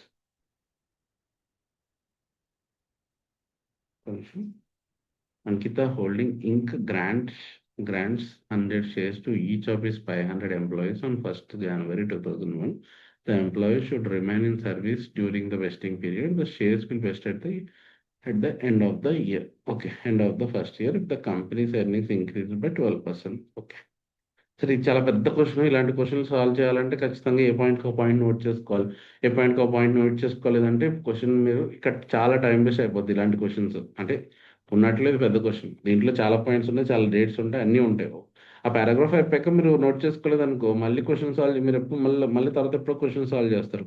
లేకపోతే అప్పుడే సాల్వ్ చేసినా మళ్ళీ ఏదో పాయింట్ కోసం మళ్ళీ క్వశ్చన్ అంతా చదవాల్సి వస్తుంది. సో ఖచ్చితంగా చెప్తున్నది చాలా ఇంపార్టెంట్. టైం సేవింగ్ అంటే ఎఫ్ఆర్ పేపర్ కష్టంగానే ఇప్పుడు నాకు తెలిసి ఇప్పుడు ఎవరు చెప్పట్లేదు. ఓన్లీ జస్ట్ డిస్క్రిప్టివ్ అని టైం ఎక్కువ పడుతుంది, ఆ టైంలో సాల్వ్ చేయలేదు అని అలాంటి క్వశ్చన్లు అలాంటి ప్రాబ్లమ్స్ చెప్తున్నారు. కానీ కష్టం అని చెప్పి నాకు తెలిసి రీసెంట్ టైంలో కష్టం అని ఎవరు చెప్పట్లేదు. సరే, Ankita Holding Inc. grants 100 shares to each of its 500 employees. So employees ఏమో 500, ఒక్కొక్కరికి ఏమో ఎన్ని షేర్స్ ఇస్తుంది, 100 షేర్స్ ఇస్తున్నారు. ఈ ఒక సమ్ చేసి ఆపేద్దాము, నెక్స్ట్ సమ్స్ రేపు చేద్దాం మార్నింగ్. సరే, the employee should remain in service during the vesting period. So this shares will vest at the end of the first year if the employee earnings. Okay okay, ఇక్కడ ఒక part అంటే first year అయిపోతాయి. First year condition met అవుతాయి, first year part అయిపోతుంది. Second year met అవుతాయి, second year condition fulfil అయిపోతుంది. Third year if the company earnings increase by 12%. So సరే, ఇక్కడ 2 కండిషన్స్ ఇచ్చాడు. ఫస్ట్ ఇయర్ ఏమో 12% ఇచ్చాడు, సెకండ్ ఇయర్ ఎర్నింగ్స్ ఏమో మోర్ దెన్ 20% ఇచ్చాడు. థర్డ్ ఇయర్ కండిషన్ ఏంటి, 22%. సరే, అంటే ఇక్కడ ఏ ఇయర్, ఇక్కడ 3 డిఫరెంట్ కండిషన్స్, ఒకటే కండిషన్ ఇవ్వలేదు ఇక్కడ. అంటే ఫస్ట్ ఇయర్ కండిషన్ ఇక్కడ క్లియర్గా చెప్తున్నారు చూడండి. If shares vest at the end of the first year condition met అయితే ఫస్ట్ ఇయర్ బుక్ అయిపోతాయి ఈ పార్ట్ ఆఫ్ ద షేర్స్ అంటున్నాడు. సెకండ్ ఇయర్ కండిషన్ మెట్ అయితే సెకండ్ ఇయర్ ఇచ్చేస్తాం. అంటే 3 years వరకు వెయిట్ చేయక్కర్లేదు. ఇక్కడ గుర్తుపెట్టుకోండి, సింపుల్గా ఏంటంటే 3 years వరకు వెయిట్ చేయక్కర్లేదు. ఫస్ట్ ఇయర్ కండిషన్ మెట్ అయితే ఫస్ట్ ఇయర్ బుక్ అయిపోతుంది, సెకండ్ ఇయర్ కండిషన్ మెట్ అయితే సెకండ్ ఇయర్ బుక్ అయిపోతుంది, థర్డ్ ఇయర్ కండిషన్ మెట్ అయితే థర్డ్ ఇయర్ బుక్ అయిపోతుంది. సరే, the fair value per share at a grant date is 122 if 2001 earnings increased by 10% and 29 employees left the organization. Sir, fair value on the option date is 122. ఇది గుర్తుపెట్టుకోండి, 122 is the grant fair value. Fair value రాస్తున్నాను, ఇక్కడ doubt ఏమి ఒక్కర్లేదు. Grant date ఈ సబ్స్ అన్నిటికీ grant date, దాన్ని మళ్ళీ సపరేట్గా రాసుకోకర్లేదులే. సో ఇదేమో నెంబర్ ఆఫ్ ఆప్షన్స్, తర్వాత ఇదేమో number of employees on grant date. సరే, ఇక్కడ వర్క్ అయిపోయింది. ఆన్ 2001 అంటే ఫస్ట్ ఇయర్ ఎండింగ్లో earnings increased by 10% and 29 employees left the organisation. So చూసారా, ఇక్కడ ఫస్ట్ ఇయర్ కండిషన్ మెట్ అవ్వలేదు. ఓకేనా, సో ఇక్కడ ఉండొచ్చు.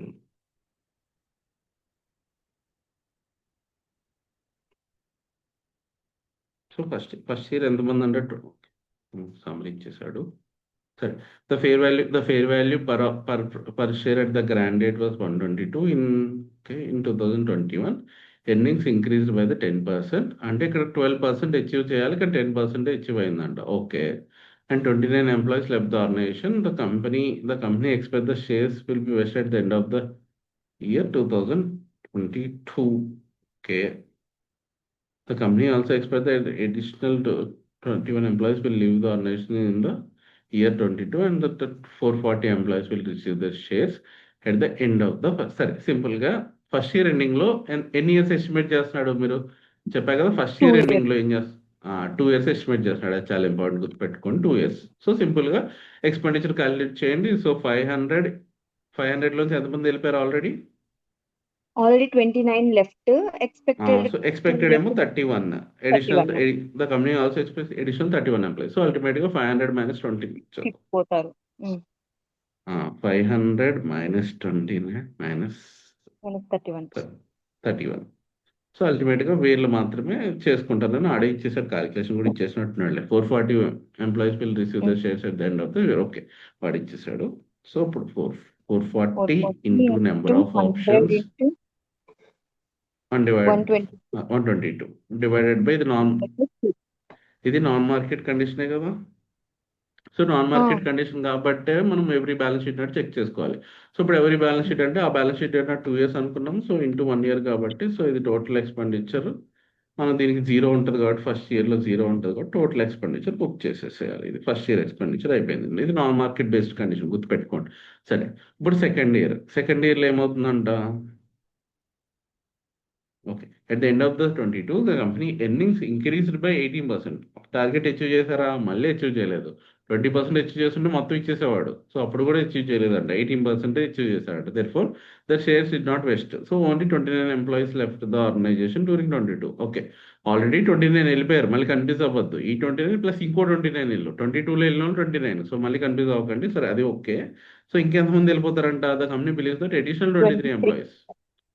సో నెంబర్ ఆఫ్ ఎంప్లాయీస్ ఎంత ఇక్కడ మళ్ళీ 500 మైనస్ ఫస్ట్ ఇయర్లో వెళ్ళిపోయిన వాళ్ళు 29, సెకండ్ ఇయర్లో వెళ్ళిపోయిన వాళ్ళు 29, ఎక్స్పెక్టెడ్ ఏమో 23.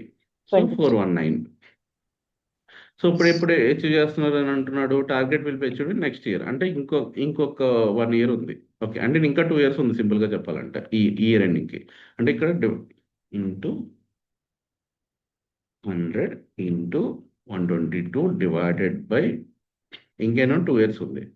సో ఇప్పుడు ఎన్ని ఇయర్స్ కంప్లీట్ అయింది గుర్తుపెట్టుకో. ఇది యాక్చువల్లీ ఇక్కడే కన్ఫ్యూజ్ అవుతున్నాము ఇక్కడ. సో ఇక్కడ సింపుల్గా ఇప్పుడు టోటల్ వెస్టింగ్ పీరియడ్ చేంజ్ అయిపోయింది కదా, ఇంటూ 2. సో సింపుల్గా మనం ఆల్రెడీ బుక్ చేసాం. ఫస్ట్ ఇయర్ ఆల్రెడీ 26,84,000 బుక్ చేసాం. సో అర్థమైంది కదా. ఇప్పుడు వెస్టింగ్ పీరియడ్ ఇప్పుడు 3 అయింది. సో ఇక్కడ కింద డివైడ్ బై 3 చేసాం. ఇక్కడ చాలా మంది కన్ఫ్యూజ్ అవుతారు, 2 వేస్తారు, 1 or 3 అని. కన్ఫ్యూజ్ కాదు, సింపుల్గా వెస్టింగ్ పీరియడ్ చేంజ్ అయిపోయింది. ఇంతకుముందు ఇక్కడ 2 years ఎస్టిమేట్ అనుకున్న, ఇప్పుడు 3 years అవుతుంది estimate. Divide by 3 into 2 complete అయింది. దీంట్లో డౌట్ ఏం లేదు. ఇంటూ 2 నాకు తెలిసి డౌట్ ఉండదు. కింద డివైడ్ బై 3 మాత్రం మర్చిపోకండి. దాంట్లో నుంచి already book and expenditure minus చేస్తే రిమైనింగ్ ఎక్స్పెండిచర్ ఇప్పుడు బుక్ చేసాం. 7,23,000 బుక్ చేసాం.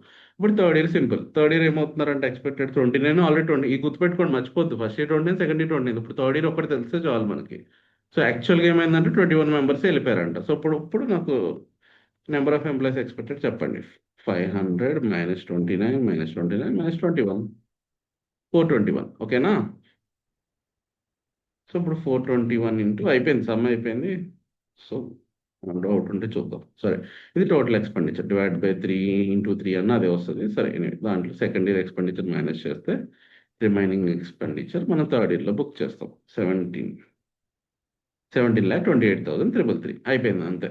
సో వాడు అది అడిగాడు, క్యాలిక్యులేట్ చేసాం. Since the earnings of the entity is non market linked. ముందు కండిషన్ రాయండి ఎప్పుడైనా సరే. మీకు ఒక పాయింట్ రాసేయండి, రాయకపోయినా పెద్ద డిఫరెన్స్ ఏమి ఉండదు, కానీ రాస్తే బెటర్. కొంచెం వాల్యుయేషన్ కొంచెం చేంజ్ అవుతారు, లేకపోతే అప్పుడు ఒక హాఫ్ మార్క్ కట్ చేసే ఛాన్స్ ఉంది. జస్ట్ మీకు తెలిసిన లాంగ్వేజ్లో పర్టికులర్గా బట్టి పట్టద్దు. కాన్సెప్ట్ నోట్స్లో ఒకసారి పైపించి అవుతారు కదా, కాన్సెప్ట్ మొత్తం రాసేయండి. నేను చెప్పాను కదా నాన్ మార్కెట్ కండిషన్ ఇది. సో నాన్ మార్కెట్ కండిషన్కి ఏంటంటే ఎవ్రీ బ్యాలెన్స్ షీట్ నాడు రీకాల్కులేట్ చేయాలి ఎస్టిమేటెడ్ వెస్టింగ్ పీరియడ్ని. ఎవ్రీ బ్యాలెన్స్ షీట్ నాడు వెస్టింగ్ చేసి దాని ప్రకారం మనం ఎక్స్పెండిచర్ రైట్ ఆఫ్ చేయాలని చెప్పి చేసాం అంతే. However the same will be considered by calculate number of shares to be vested. అంతే, అయిపోయింది. ఓకేనా. ఇంకా మిగిలిన సమ్స్ అన్ని రేపు చేద్దాము. సో రేపు మార్నింగ్ 1 hour ఉంటుంది కాబట్టి అయిపోతాయిలే. 8. ఓకే, ఎన్నున్నా రేపు పొద్దున అయిపోతాయి. జస్ట్ ఈ క్వశ్చన్ బైఫర్కేషన్ చేసుకోవడమే చాలా ఇంపార్టెంట్. బ్లైండ్గా పైపైన చదివేసి మళ్ళీ చదివి ఆ టైం వేస్ట్ మాత్రం చేసుకోవద్దు. క్వశ్చన్ చదివేటప్పుడే బైఫర్కేట్ చేసుకోండి. ఓకేనా, డౌట్ ఏం లేదు కదా. క్లోజ్ చేద్దాం కదా ఈరోజుకి. Morning okay sir. Morning 7 to 8. Okay okay sir. Okay, సరే, బాయ్, గుడ్ నైట్.